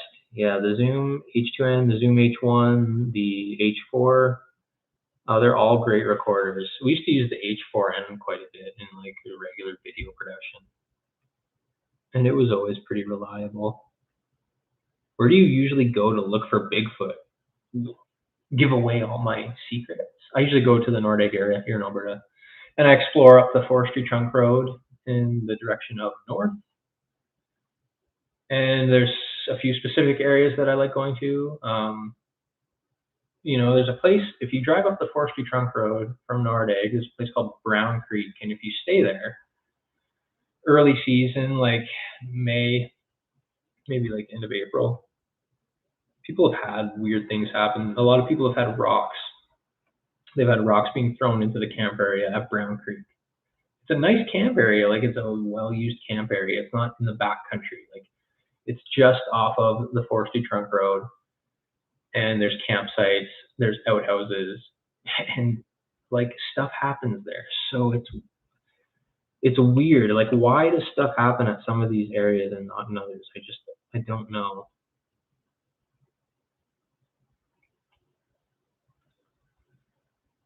Deborah says she finds structures all the time in upstate New York. Yeah, it's a tree structure thing.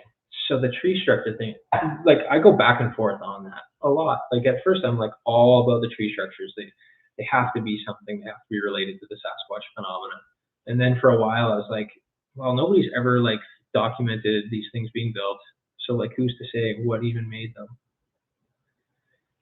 But hiking around in that Alberta habituation site in Nordegg, like when you do hike around off the trails and off the cut lines, and you stumble upon a structure that is so randomly in the middle of nowhere, it's like, what else could this be? There's so many of these things all over this area. A lot of people have had visual encounters in this area. Tracks have been lifted in this area. Like, all kinds of sounds have been recorded. It's like, what else would it be? Everything just adds up, you know? So I don't know. Right now, I'm kind of thinking that they're making structures of some kind. They're twisting branches and doing all kinds of weird stuff.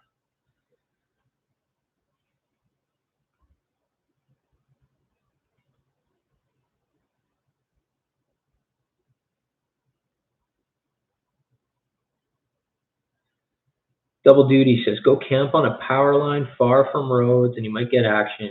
Use moose calls, not Sasquatch. I mean, yeah, that could work for sure.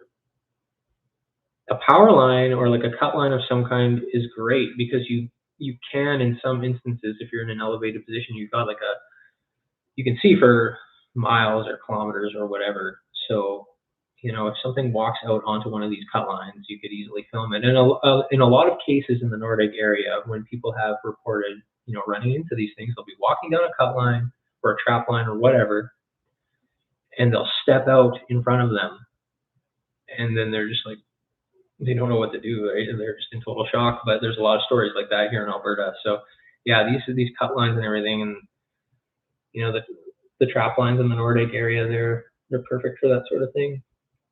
And then what a guy could also do is just like drive out to these spots, and in the middle of the night, just spend the night with a dash cam driving up and down the roads. And eventually you might have something run in front of your vehicle.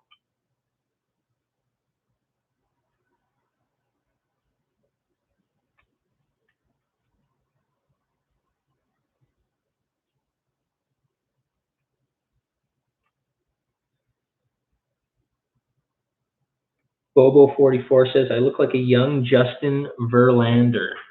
I gotta Google that. I don't know who that is.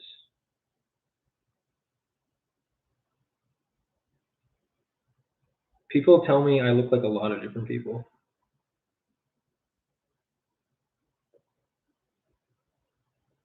The baseball pitcher? Well, I kind of do look like him. I look kind of like him, but like 10 times more handsome. So.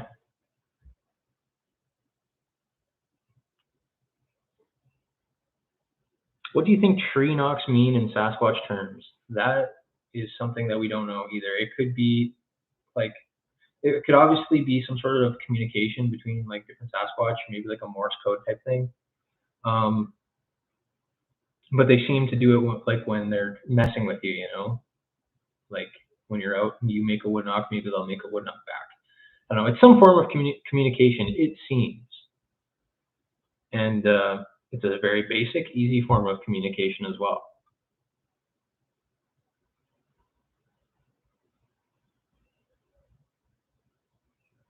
The Grease says Colorado just won the Stanley Cup. Crazy. I'm not as big into hockey as I used to be, but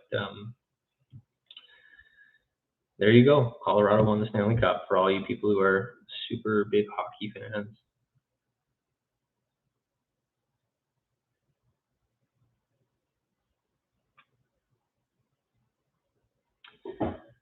Todd Allen says, what's your theory on eye shine? Like, yeah, my theory on that is the same as what everybody else's is. Maybe they have some sort of night vision. I don't know. Maybe it's similar to like a cat. You know, you see a cat at night and their eyes glow like that. Maybe they have the same type of vision as a cat. Some of these questions about specific stuff like that, like that's something that you can't really like. You just have to theorize about it. You can't really answer it until you have a Sasquatch dead on the table. You know.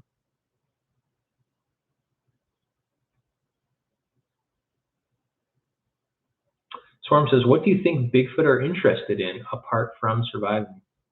I think probably just existing and caring for their families, probably. You know, they don't have anything. They don't need anything. They probably don't want anything. They probably just want to be there, be out in the bush and just, you know, care for their families. And that's that, you know. I mean, like, we're interested in things that are like here because of society, you know, like TV and movies and stuff, and they don't have that, so they're probably just interested in nature and existing and just existing and being happy. And you know, I don't know. I'm just talking off the top of my head here.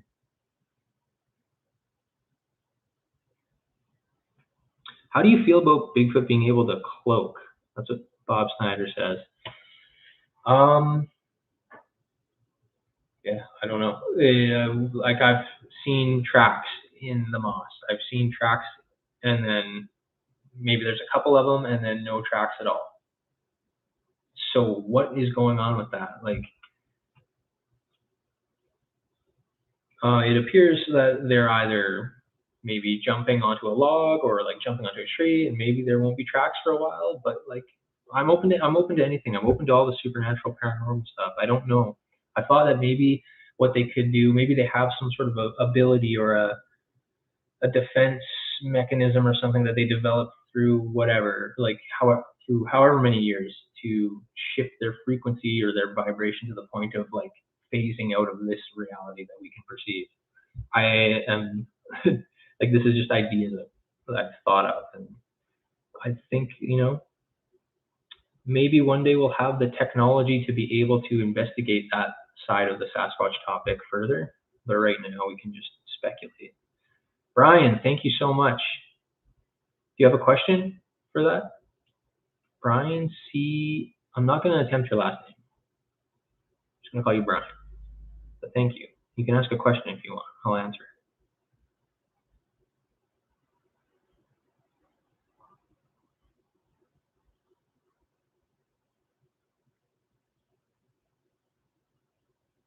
Do you think they climb or hang out in trees?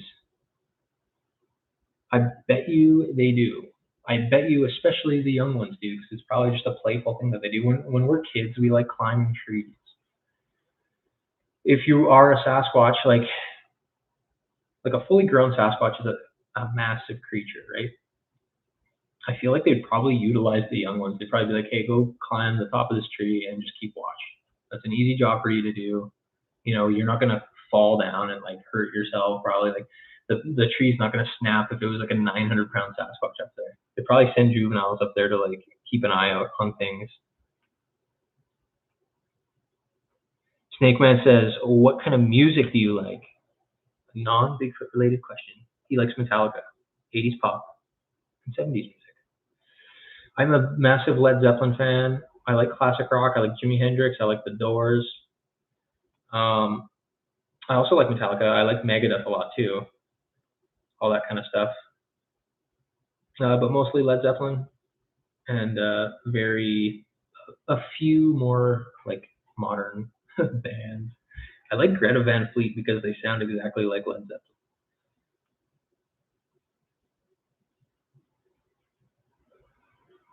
Deborah, are you single or married? I'm single right now. So old Justy's on the prowl, you know? Yeah, he's getting back out there into the dating world. So what else do we got here? What beer are you drinking? This isn't beer. This is actually a radler. So I'm going weak sauce on you guys right now. I got to keep it together on this live show. I don't want to like, I don't want to be totally out of my mind.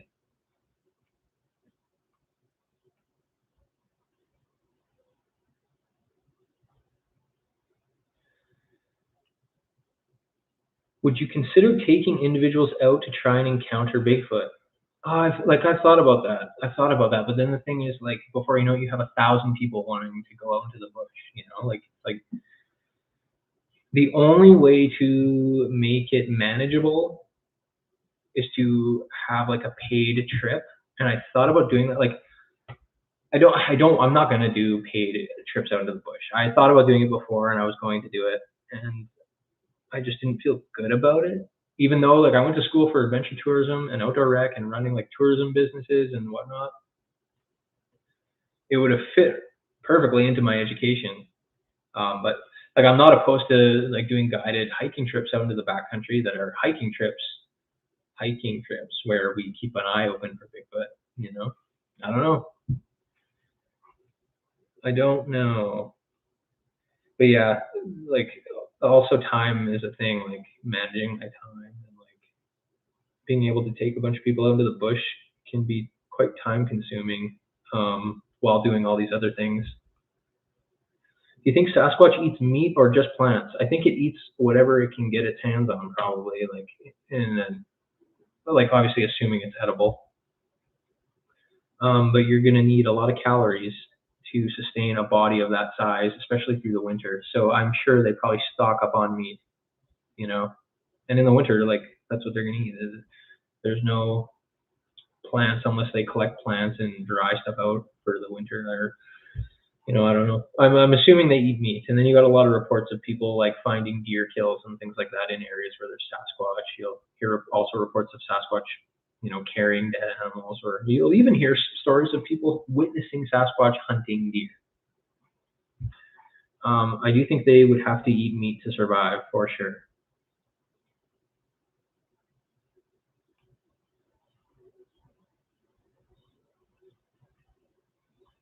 Do you have a favorite Bigfoot documentary you've seen or show that inspired you to start making your own docs? I really like the film. I think it's Bigfoot Monster Mystery or something. Oh, I probably got that wrong. It's on Tubi TV. You can watch it for free. I can't remember the name of the guy. He's like a British guy who's filming it, and I really like that one. There was one I watched. I can't remember the title, but it was about the Chinese wild man, the Yaren, and it was an older doc from like the early '90s. Really well done, and they go on this expedition deep into China to like look for the Yaren. It's on YouTube. You can find the whole thing for free if you search like Chinese wild man documentary. I'm sure you can find it. It's old. You'll know it's the right one because it's old. As far as like making docs go though, like there's one TV show here in Canada that I have really liked ever since it first came out. I think it aired originally back in 2008, and it was called Departures. And Departures is a travel show, a Canadian reality travel show. It ran for 3 seasons on OLN, the Outdoor Life Network. And yeah, it's just a travel show of 2 guys and their camera guy. They go out traveling the world and doing stuff like off the beaten path, and it's really well made. And then, like, if you watch that, you could probably see that a lot of like my editing style and the shots I get are very close to the style in this show. But Departures is on Amazon Prime if you want to watch it. And it's really good. Really good. Have you ever actually seen one? Negative. I have not seen one. That's the goal. That's why I'm still doing this. And then when I see one, I'm shutting the channel down forever. No, I'm just kidding.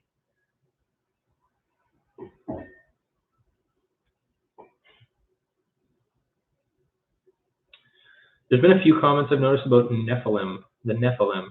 I'm not really read up on that.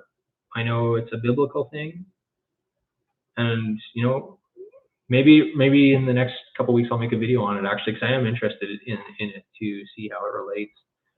It seems like a lot of people are interested in that, so it's probably worth looking into.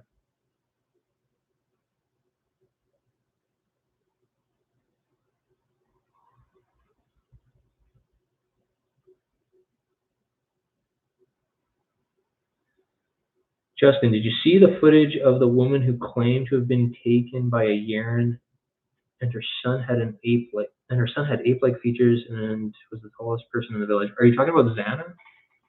No, wait, I'm thinking of something else. Yeah, no, I'm not familiar with this. This happened in China? Average Prepper says, are you going to do any UFO skywatching videos? So yeah, like I've thought about actually doing a separate channel for stuff like that, where I just do like skywatching and whatever, do some commentary on it. Because man, within the last month and a half or so, 2 months, like weird stuff's been going on. So it's definitely worth looking into. If I do that, we're gonna see stuff probably on a more regular basis. Like it's been years looking for Bigfoot, we haven't captured anything on video. But with this UFO stuff, ooh, we can get some good stuff. It's just like when I post UFO stuff on the channel, I don't know, it doesn't get watched very much. I know a lot of people do watch it and like seeing that. But I think its own channel would probably do really well. So if you guys think it's worth doing, I'll do it. What are your thoughts on the Patterson Gimlin massacre scandal? I just think it was made up. I don't believe it. There's nothing, in my opinion, out there as far as evidence goes that actually backs that up. Yeah. Likes to go fast says, I've seen a UFO while deer hunting. Yeah, oh, I believe you, man. Like, that stuff is out there. The sky is vast. You can see stuff like that literally anywhere. You could be out in the bush looking for whatever, doing whatever, hunting. And something like that can happen at any time. So it's pretty crazy. Mountain UFO Mysteries. I don't know what I would call the channel.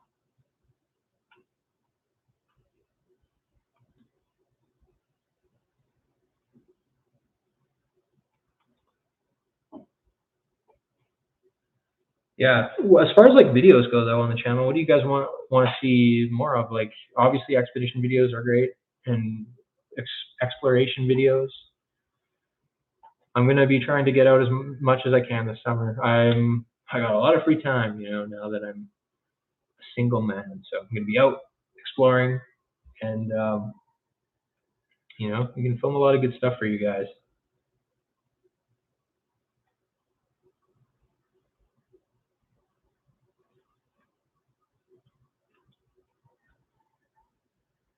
Minority Reporter says reaction videos. Reaction to what? Like Bigfoot footage? Or just like random stuff online?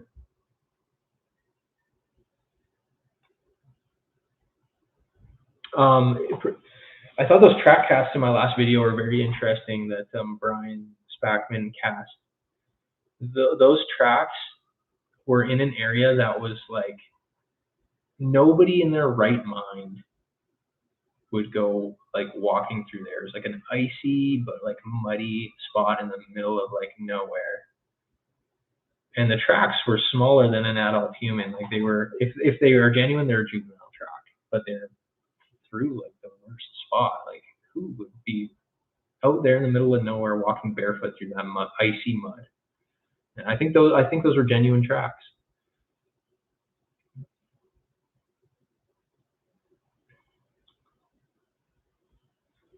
Somebody here says they want me to react to epic fail videos.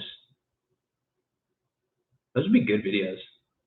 I could give you guys some really good commentary for sure.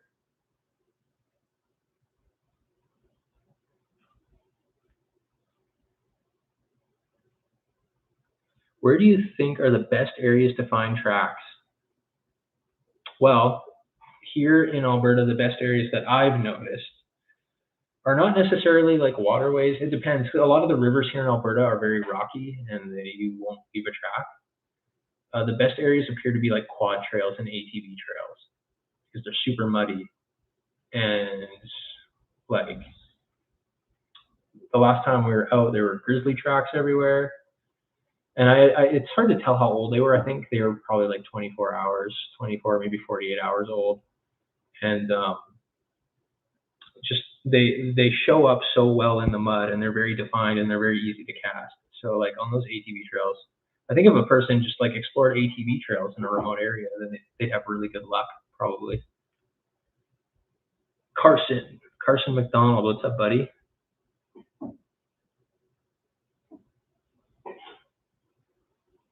Have you been to Alaska? Negative, but I'm going to be going up there real soon to do some filming for Sasquatch: A Legend Meets Science 2.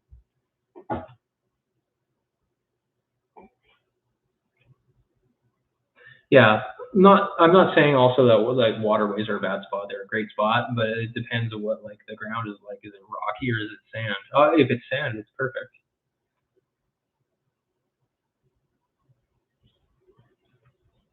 Why do you think tracks in snow are rarely found? What we've kind of figured is that the Sasquatch here, they go to a specific spot in the winter. We can't like 100% verify this, but it seems as if they move to a specific spot deep in the mountains in the winter. And so if the majority of them are hanging out in this area to stay safe, like if it's a cave or if it's whatever, like then they're not really exploring out that much, and therefore not leaving tracks as much as they would be in the warmer seasons. And it's just harder when it's the winter, you know, new snow is falling all the time, snow is melting, sunlight is hitting snow and distorting things, and tracks in the snow just don't last, you know. I'll be reacting to kitten and puppy videos too in the future, apparently. Would you ever do an overnighter in Port Chatham? Yeah, I would. I would do multiple overnighters for sure.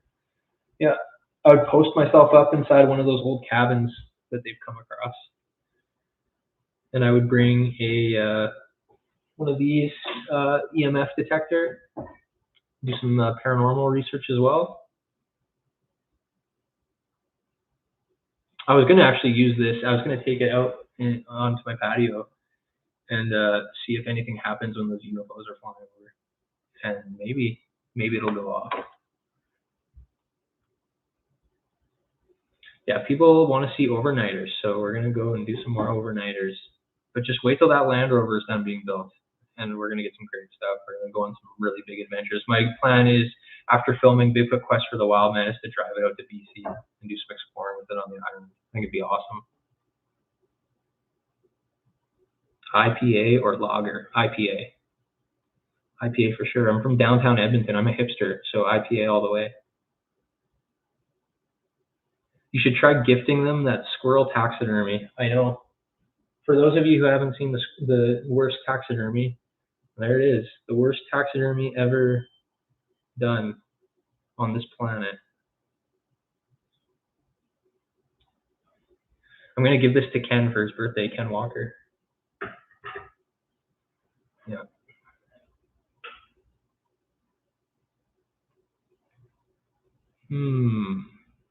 Do you think Bigfoot are aware people are searching for them?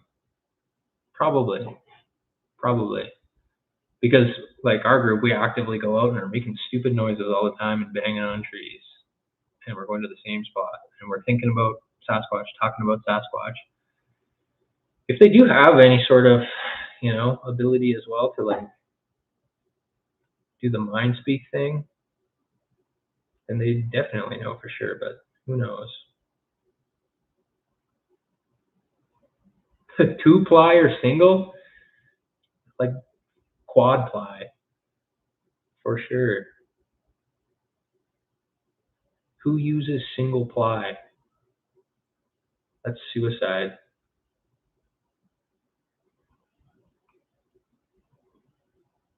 Minority Reporter says, have you seen the Nelk Boys Bigfoot episodes?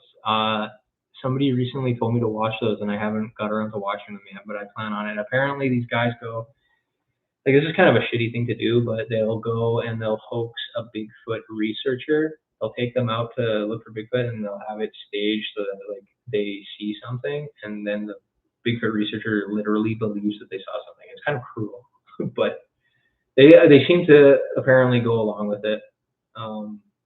But I have to actually sit through one of the full episodes.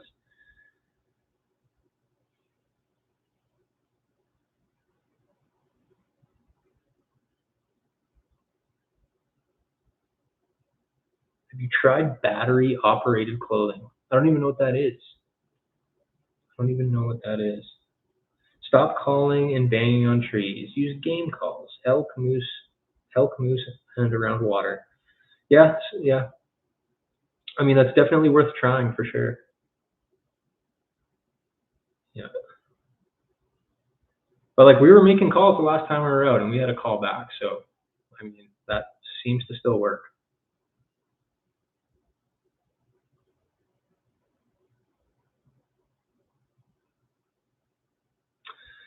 Steven says, really like to see a more detailed examination of the Sasquatch you covered on a video filmed by a family of a giant reddish animal across the river from them.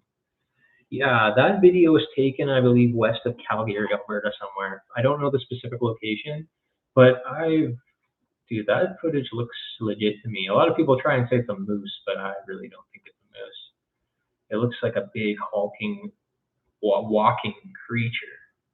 And I think if it is something, it has the appearance of like a male. It's really big and seems to be muscular. I think that's legit, and like reddish too. Like these hairs that I have here, you probably can't see on camera, but they are kind of like a reddish brown. Yeah, you won't be able to really tell. Can you imagine if these are real? Like this whole time I've had real Sasquatch hairs in here, in my apartment in downtown Edmonton. It's like weird to think about.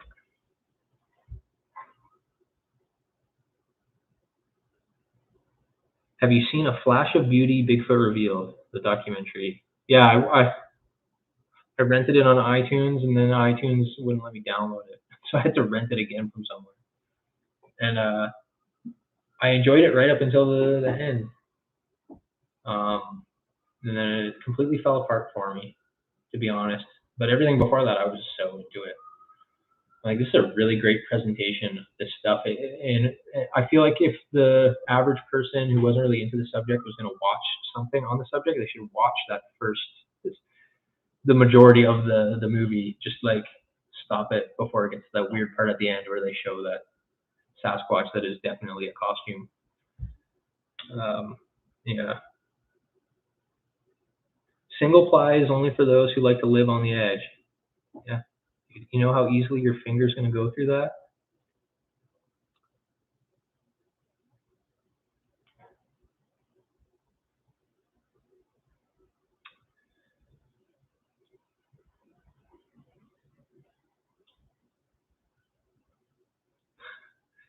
Deborah says, ew.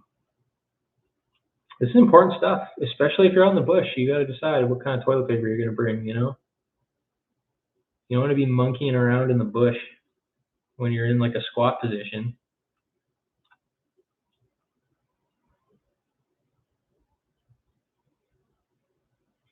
Have you guys ever seen the, well, I guess you wouldn't have seen it. It's a podcast.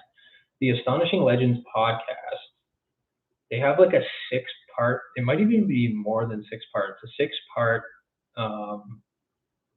series, I guess, podcast series on the Patterson Gimlin film. And it is honestly like the most well researched and put together presentation, aside from Jeff Meldrum's presentation on it, like on that subject. It's amazing to listen to. They interview all kinds of people. They actually interview like Bob Gimlin and experts who have like analyzed the actual film. And by the end of listening to that series, probably believe that the Patterson footage is real. Just look up the Astonishing Legends podcast and just scroll through till you find the Patterson Gimlin film episodes. Highly, highly recommend listening to that. Yeah.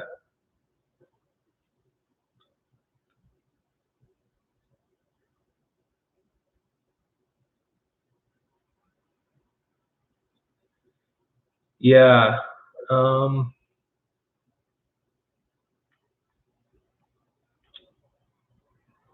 I was talking to Ken the other week.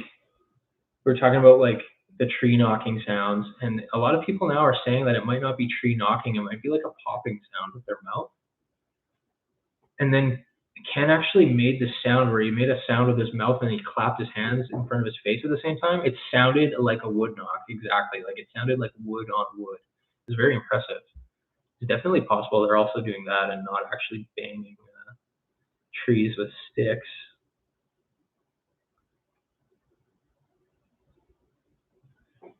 Yeah, Astonishing Legends is great. Those guys from that podcast are apparently going to be at the Ohio conference that I'm going to next year. So it'll be interesting to meet those guys and chat with them.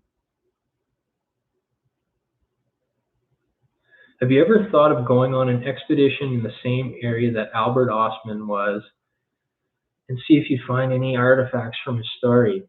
I've thought about it. People have actually tried to find the location and nobody's been really able to find it.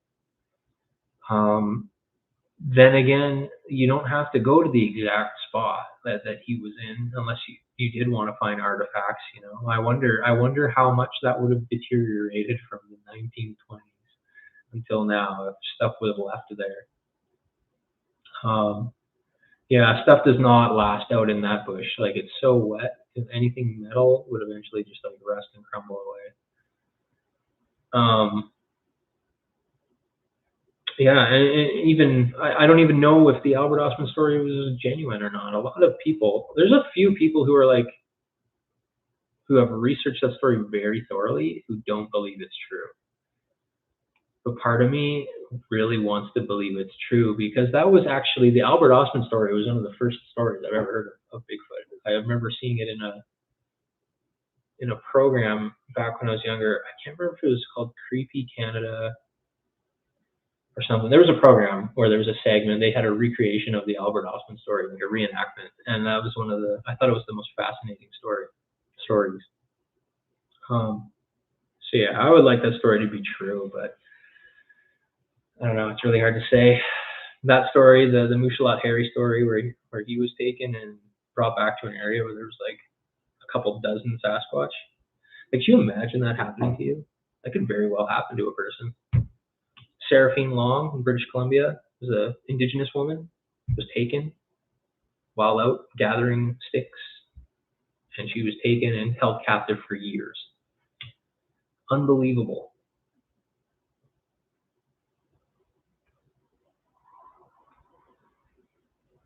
How about the Ruby Creek incident in 1941? Yeah, I really want to investigate the Ruby Creek area. It's very accessible. Like, it's not far off the highway when you're driving through the southern part of BC. And there's a lot of areas in there. Like, that's also very close to Sasquatch Provincial Park, which I had the opportunity to go to last summer and explore for a day. Harrison Hot Springs, that area, beautiful area, lots of stories. They have the Sasquatch Museum at the tourism center or whatever. It's a small little museum, but it's definitely worth checking out. But a lot of people over there are super into Sasquatch, and you see it, you know, all over the place. There's lots of signs, statues and whatnot of Sasquatch. And yeah, people out there on the West Coast are a lot more accepting of it than they are here, further inland.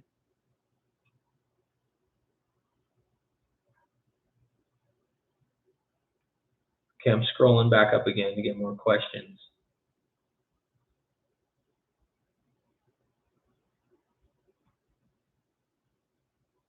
I didn't expect to be talking about hockey in the comment section. I'm not prepared for this. How is it still so bright there? That's it. Like, I'm sure the camera is amplifying. Like, it's getting dark inside here right now. You can see like the graininess of the image.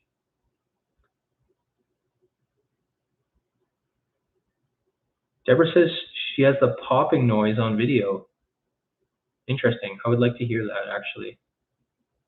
You can probably find my email somewhere on my YouTube page, and you can submit that and a write up of what it's all about.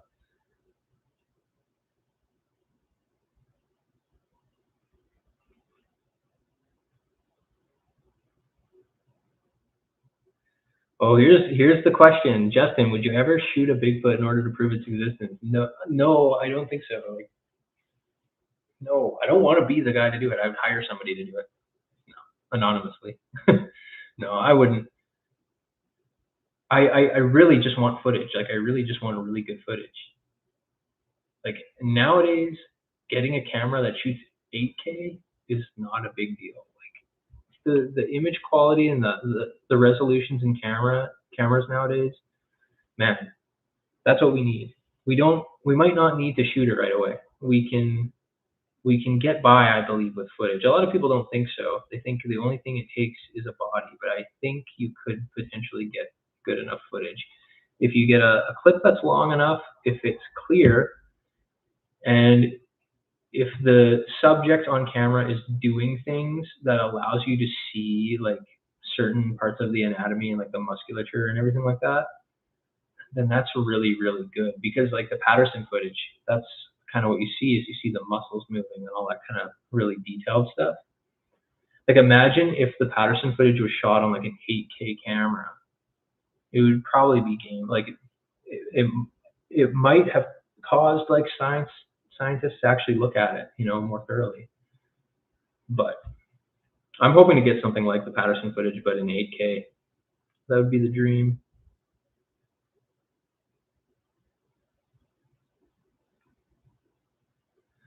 Rick says, how did the Toyota work out? I bought a Land Rover. So it's working out really good. I'm working on it in the garage right now. Not literally right now, but you know what I mean. Would you be willing to take a sample or body part from an already dead Bigfoot if you stumbled across one? Yes, I would definitely. I would take as much as I could carry. Take teeth. It would be highly disturbing to like remove body parts from anything dead like that, but I think it would have to be done. You'd probably have to take one for the team, and yeah. Solo Hiker says I would shoot one. I mean, man, go for it. If you saw a Bigfoot, what would you do? I would do my best to try and get it on video, and keep my cool. That's the first thing. Like, you got to train your mind to be able to not react in such a weird way when you're under stress.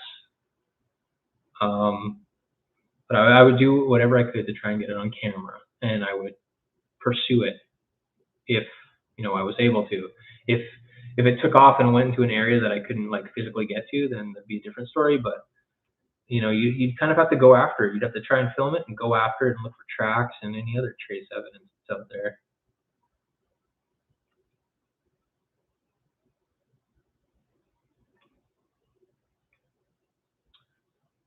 Would you do any researching in Chilliwack, BC? Oh, yeah, of course. Anywhere in that area is great. Like, honestly, I remember one time I asked Jeff Meldrum, what would be a good area to look for Sasquatch? Like anywhere with trees. That sounds about right. Like, I don't know, people they report them coming up to their house. Like the video I posted about the guy in Australia, it's coming right up to his house. So it's like anywhere where there's trees, especially in that area of BC around Chilliwack, great areas. But I do like the Harrison Hot Springs area. I really like that area. It seems that Sasquatch Provincial Park, there's lots of like off-road trails too. So it'd be really cool to take the Land Rover out to that spot in the Sasquatch Provincial Park. I mean, that would be a great video. That would be a great documentary. I should do that. Dale Davis, thank you so much. Have you looked into Litro camera technology? I mean, maybe. I'd have to Google that. What is that? Can somebody explain to me what Litro camera technology is?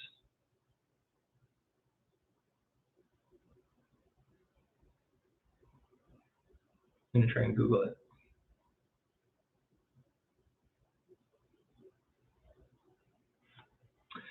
It says it allows you to focus anywhere in the light field in the software. Ooh. So you can just shoot footage and then focus on whatever you want afterwards? Is that what it is? That would be crazy. Do you use any FLIR equipment? I don't have a FLIR. I just have a night vision, but I would like to get a thermal. These thermal cameras though, like the video is so like low res.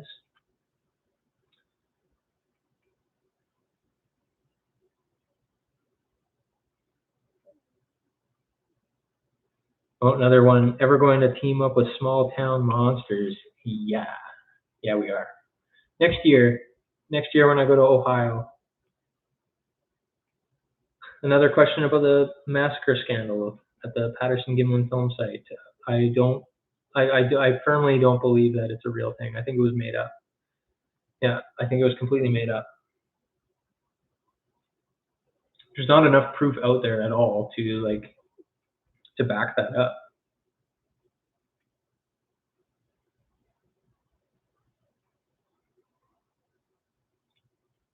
Have you been working with Doug on his new documentary, Sasquatch Legend Makes Sense 2? How's that been? We've been preparing everything to get it going at this point. We haven't actually been out filming yet. But we will be in many different locations, and like the amount of people that are going to be involved in this, like scientists and everything, is insane. And we have over 20 new categories and subcategories of evidence that's going to be examined and presented in this documentary that's never been done or seen before anywhere else. It's all new stuff. Usually when you watch Bigfoot documentaries, it is stuff that's just been done over and over and over and over and over again. But like some of the stuff we have has never been examined before. Like I don't know if I'm allowed to say this, but I'm going to say it anyways. What we have is samples of the actual Sasquatch stink smell. That smell that people report that we're going to be doing tests on. And apparently it is the absolute worst thing in the world to be even in the same room as that sample. Like apparently it's really, really bad. And I'm very like, they say it's really bad, but I want to, like, I have to smell it. I have to see what it's like. So I'm excited to see what that'll be like.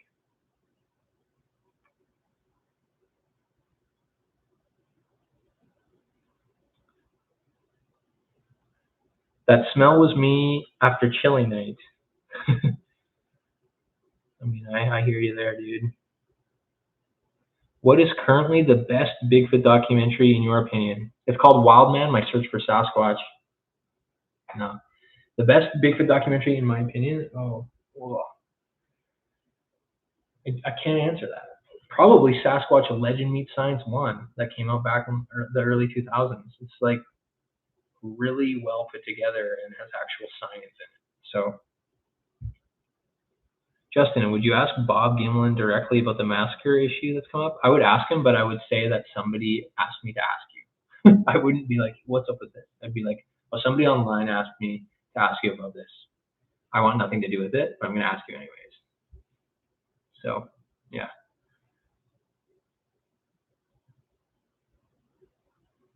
Todd Allen says maybe that smell is it's bear spray. Could be something like that, eh? Like a defense thing. Very possible. Very, very possible. What is my favorite Zeppelin song? My favorite Zeppelin song is the Rain song from The Song Remains the Same concert DVD. I really, really like that. And I like the crazy, like mystical, like fantasy video they made to it, with the swords and everything.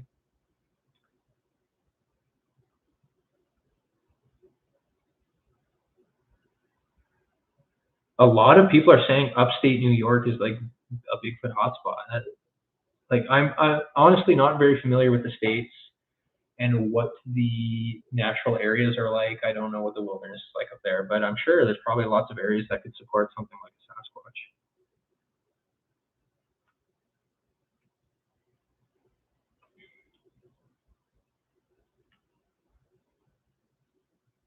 What is your take on the findings from Expedition Bigfoot?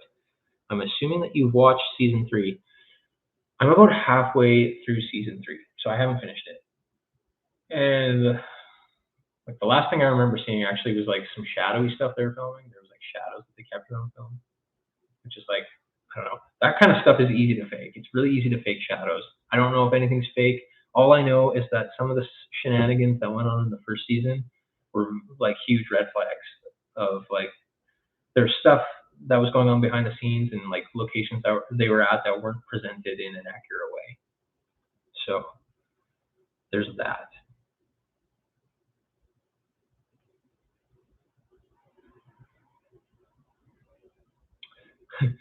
What's your ethnic background? Okay, interesting question. I'm mostly half Scottish and half Ukrainian. I say mostly because there's little bits of whatever in there. My dad was adopted, so I don't really know exactly what his ethnicity is. I know he has a lot of Métis in him, so I don't really know. But like my mom's like Scottish and Ukrainian. And, I've recently been looking into like our Scottish family history. The Kerr clan. That's my mom's maiden name is Kerr. And if you look at the history of the Kerr clan, it is crazy. They were crazy. They were border reavers. They would raid villages and slaughter everyone and steal everything. And one of the guys from the Kerr family was with William Wallace when William Wallace was captured. He was right there with him. A fight broke out, and our guy in our family got killed. So that information's all online. It's like super interesting. Oh, what else do we got here?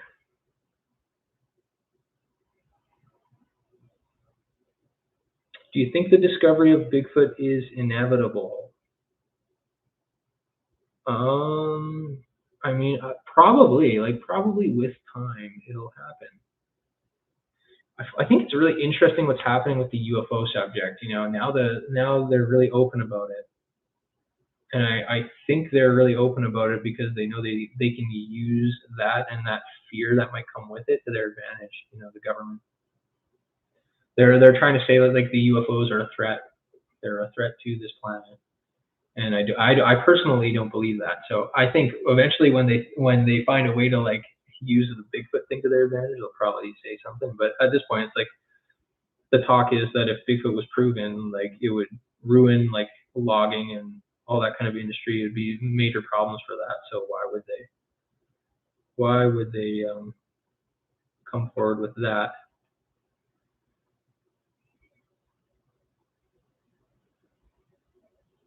How do you feel about that shadow silhouette you saw in your Boots on Bigfoot video? Yeah, that was weird. See, that's the thing that could be something and could not be. So when people say, "Oh, have you had a visual encounter?" What am I supposed to say about that? Because that is like that could be something, and it could be literally nothing. It could be shadows. If it was shadows, it had the exact look of a head and big shoulders, and it wasn't there like an hour afterwards or whatever. I can't remember how long it was. But I was super weirded out.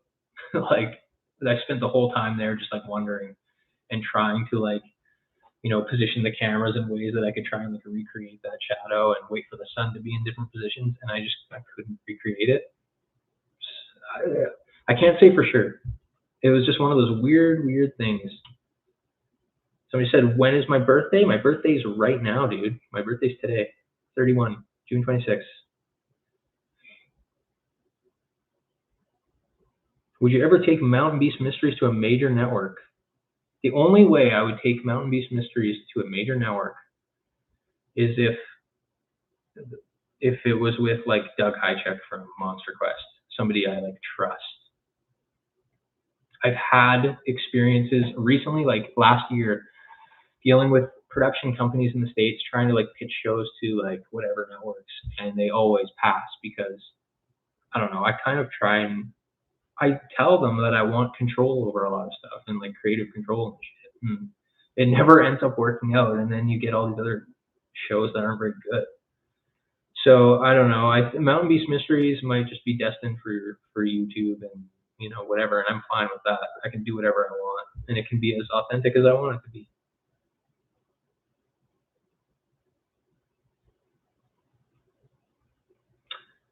Mr. Curio here from 401 Files. Great channel. Yeah. So yeah, everyone here, like go check out my buddy Ben's channel 401 Files. He's from the UK. He does a lot of exploring. He looks for UFO evidence, looks for, wild man evidence, and does a lot of wild camping and exploring. Ben is a very smart guy. He's super into the subject.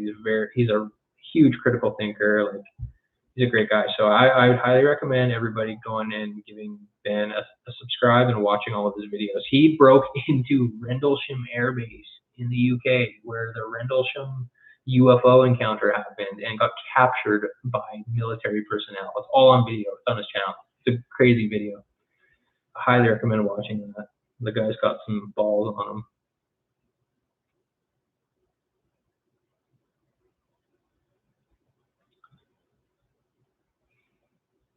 What were you thinking when you thought horses were running toward you in the dark in the winter in the trees in Supernatural Sasquatch? Yeah, so I talked about that earlier. It sounded like something very large was running, maybe took about 7 or 8 steps towards us really fast, but just in the darkness down the slope in the trees. We couldn't see it. But it sounded so big. And I genuinely thought that I was going to see Sasquatch. Like, that was the feeling that I had. I thought I was going to see it.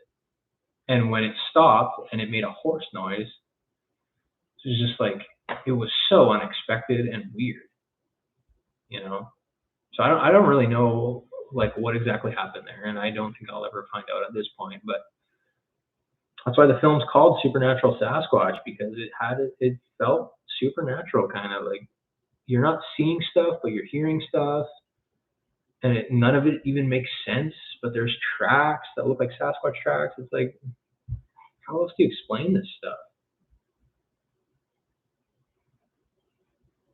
Yeah, see, Deborah says you couldn't hear them galloping, and no, you couldn't hear galloping. What you could hear was like sounded like a really giant person running. Like, it wasn't galloping. I guess, I don't know, like a horse trot sounds like. I suppose it could be something like that, but then at the end of the day, there was no horse evidence or tracks or anything like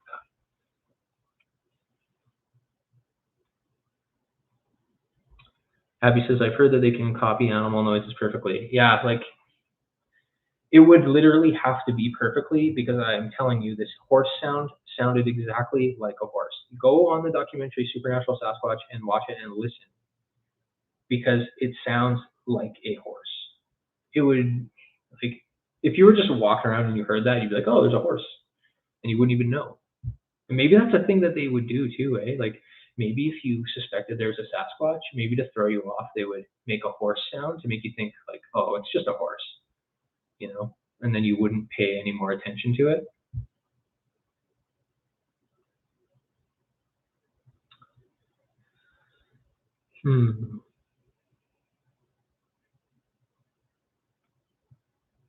One thing I find interesting, I hear a lot of stories. I had a forestry officer from down in the States, I think she was in Washington, email me. I made a video about this as well.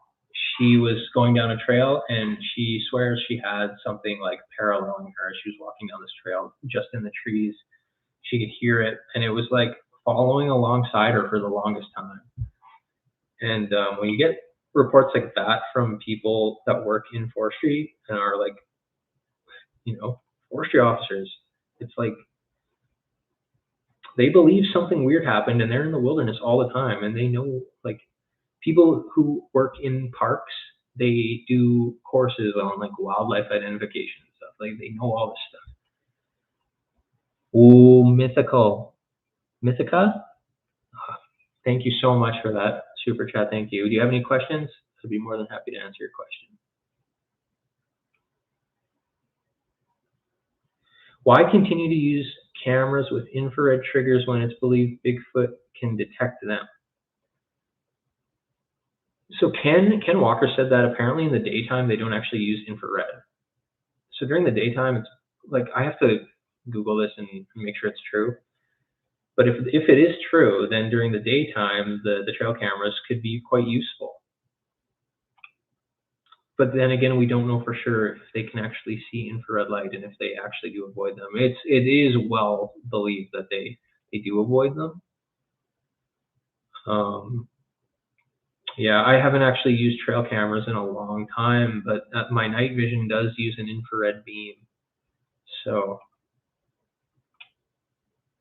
how scared were you when you were at Henry Lake? Okay, when I was at Henry Lake, I was pretty scared because it was the first trip out doing this. And it was in a spot where my dad, who I trust 100%, said that these things are there. So I am like so far into the backcountry on these logging roads, like with an unreliable vehicle, expecting something to come up in the night and take me. Like honestly, I had set up a big tent there, and I slept in the driver's seat of my car the whole time, ready to go. And I was terrified of waking up in the night and looking at my window and seeing a face of a Sasquatch right there. And I thought about that every single night, and I was freaky. But nothing crazy happened. So there were times where I felt like I could hear things. I thought I could hear people talking in voices that sounded like people talking, but very faint to the point where you couldn't understand anything. I don't know if that was me just losing my mind or what it was. Yeah. They sense the energy of the electromagnetic frequencies. I mean, that's possible. That's for sure possible. I'm sure there's other animals out there that can do that as well. I mean, even dogs are like super sensitive to stuff, you know?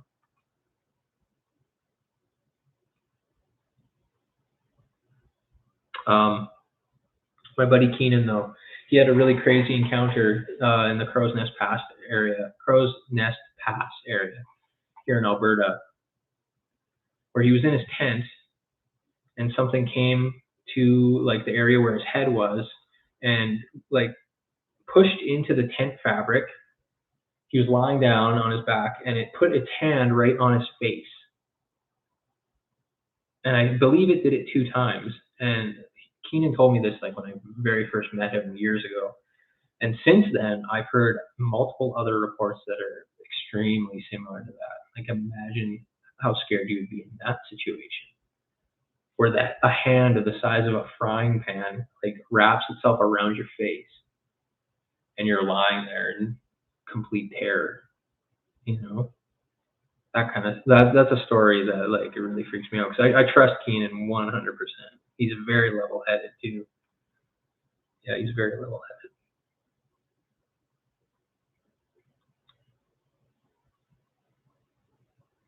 I had an unexpected Sasquatch sighting yesterday, but it was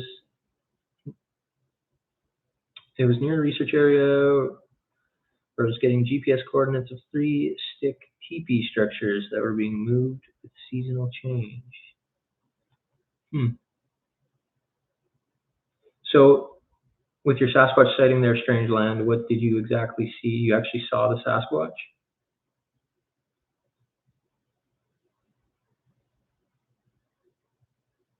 Cam says, any UFOs on the porch tonight? Well, I'll be going out after this, I can guarantee you. It rained earlier and there was clouds in the sky, but right now it looks like it might end up being a clear night and I am going out there. I've been going out regularly, dude, trying to get this to be on camera again, and I am going to get it on camera again. I am determined. Yeah. We've been going for 2.5 hours already. Is that true? We're going to have to cut this short soon. 10 o'clock, the live stream is ending. 10 o'clock my time, Mountain Time. So we have 12 minutes.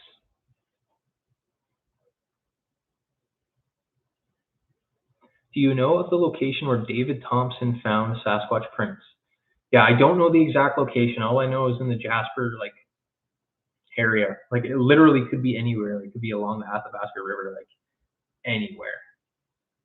So interestingly enough, though, there's a lot of Bigfoot reports that come out of Jasper National Park, and I feel like the national parks could almost act as like sanctuaries for them because they're protected, obviously. So maybe on like the outer boundaries, like the outer fringes of parks, could be a good area to look for them. Like in a protected area, but far away from all the touristy stuff is going on, is probably where you'll find Sasquatch. And so if you go to, I can't actually say this, it would give away too much information. the Alberta habituation site where we go doing research, it's not that far away from like the Jasper Park boundary. The area where I hike into, like the Ruby Falls area, and that's the same area where I'm filming. I might as well give it. This gives it away. It's super close to the Jasper Park boundary, Ruby Falls. You can go on Google Earth, look up Ruby Falls. It's way back there, right next to the Jasper Park boundary. I mean, anyone can go in there. Sasquatch has been seen all over the place in there, and that's where they're supposed to be. So that's where we're going, and that's where we're filming this thing. And yeah, national parks are probably great, and like I said, they're protected. And why do we get all these missing people reports from these parks? I feel like a national park, they're like the most visited natural areas. I feel like people shouldn't be going missing in those parks.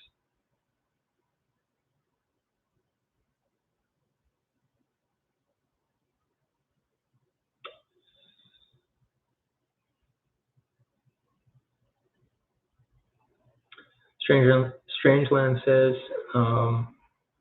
it was reddish brown, super wide shoulders. So you saw it from the back? Oh, thank you so much, Grelbeck. Thank you so much for the happy birthday and the donation there. Do you have a question of any kind? I can answer it for you.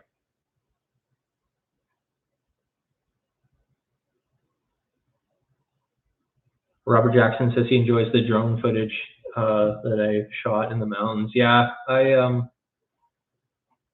love shooting drone footage, and the shots always turn out so beautifully. But a lot of times, like sometimes I have to leave the drone at home because it just takes up too much room in my bag, and I got to carry other stuff. But yeah, it sucks because every time I buy a drone, the next one comes out right away, and it's way better.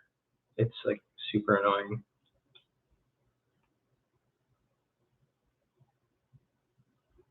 Would you ever come to New York? Yeah, I would go anywhere, to be honest. Like, I'm willing to give anything a shot. Thank you, Dee Dee Walker. Do you have a question? I will answer your question right now before the end of this live stream. Sykesville. Yeah, I've seen mention of this Sykesville a couple times here. Check out the Sykesville monster in MD history. I'll have to check that out. I'm not familiar with that. I have never heard of that. Thank you, Brian. Thank you so much. Do you have a question? Yeah, I'm going to be trying to get as much content out as possible in the next little while, to be honest. Yeah, I got way more free time nowadays, and I got to keep myself busy. So I'm going to be pumping out videos here. I'm going to be working on a lot of videos this week, so you'll probably get more videos than usual in the next few days. So yeah. Oh, PDX Rave says they've got a hotspot right now in Central Oregon. Interesting. I would love to hear more about that. You should send me an email. You can find my email on my YouTube page.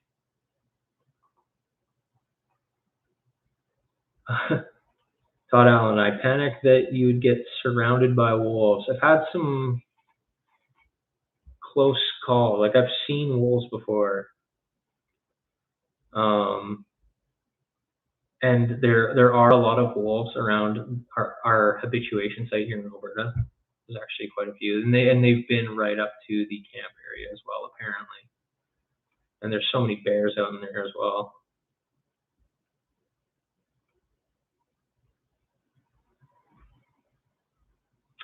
What about other areas of interest in Alberta, like Swan Hills or farther north? That's interesting that you mentioned Swan Hills.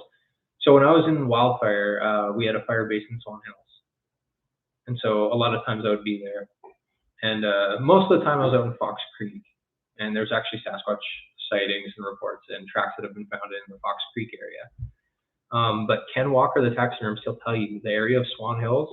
If you drive from Swan Hills to, I think, Athabasca, there's a stretch of highway, or to Barhead. I can't remember. There's a highway that goes like from Swan Hills south. Sasquatch have been spotted crossing those highways. So those are really good areas.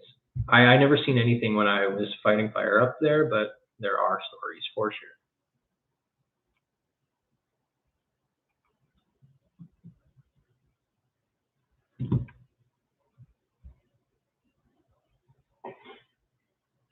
you hear the account of the guy who witnessed 2 Bigfoots fighting in the shallows of a lake? Ooh, I've never heard of that, but it sounds crazy. When I read that, the first thing I thought it was like 2 bears fighting. It would probably be very intense, just like that. If you ever see that Grizzly Man documentary with Timothy Treadwell, I think there's a scene in there of 2 giant brown bears fighting. It's terrifying.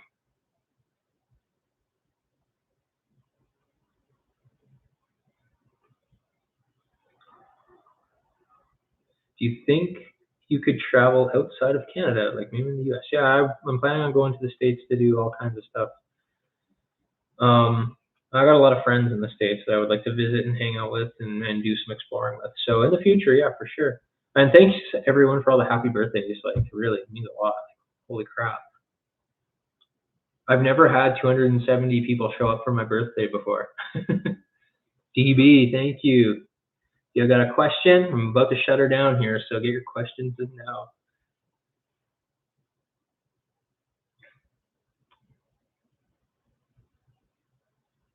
How much does a drone cost, Justin? A drone will cost anywhere from like $500 to $20,000. It depends. You can get a decent one for price between $600 and $1,200.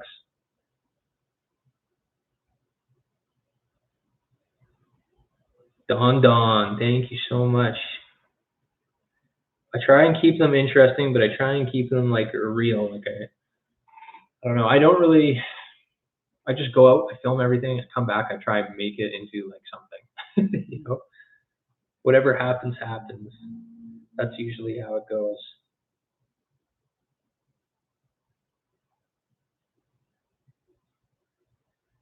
Hello from New Mexico. Just had a report of a sighting in the Chaco Canyon National Park area. Interesting. I'll have to look into that.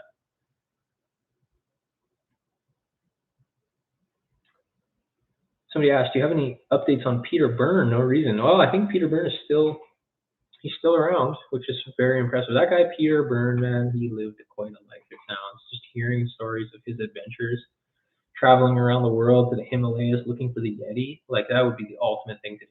That is my dream. If I could go to the Himalayas, if I could go to Nepal or Tibet and go on an expedition, like an epic expedition to look for the Yeti, if I was going to do a like network TV show, that would be it, man. Like that would be awesome.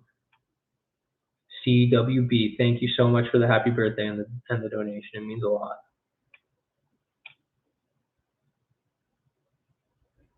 Calm Waters Living. Get a chance to go watch the video on my page and use headphones. I'm going to do that. Calm Waters Living. Okay, I'll check that out when I'm done here.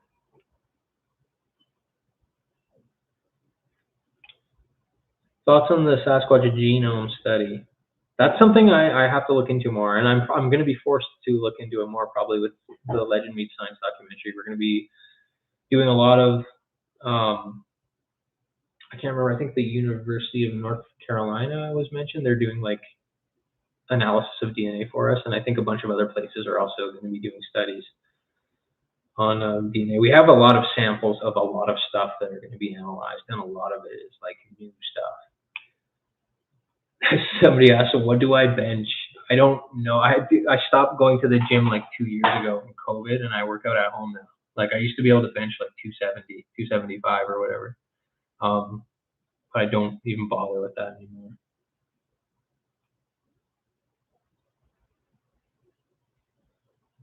Crazy. Yeah, well, this has been great. I mean, we're gonna have to do another live stream sometime. I'll give you guys more updates on everything, and you can ask more questions. And you know, I feel like this went well. A little bit rough at the start. Next time, I'll have the mic working properly. I'm kind of disappointed in that, but oh well. What do you do? We've made it through. It's been 2 hours and 45 minutes. So, anyways, I'm gonna get going here, guys. Thank you so much for being here and sticking around and asking questions. Thank you so much for the donations and everything. Like that's amazing. It's an amazing birthday present. So it's all going back into channel videos and probably gas money getting out to these areas because the gas is like $2 a liter. Anyways, oh, nobody knows 808. Send you PayPal birthday gift. Thank you so much for that. You like donations and stuff are very welcome to the channel. They do help, but like nobody like feel inclined to have to do anything like that, really. But yeah, thank you so much. I'm gonna take off here. I'm gonna go out, look for UFOs, and maybe we'll find something. So thank you so much, and we'll see you guys next time.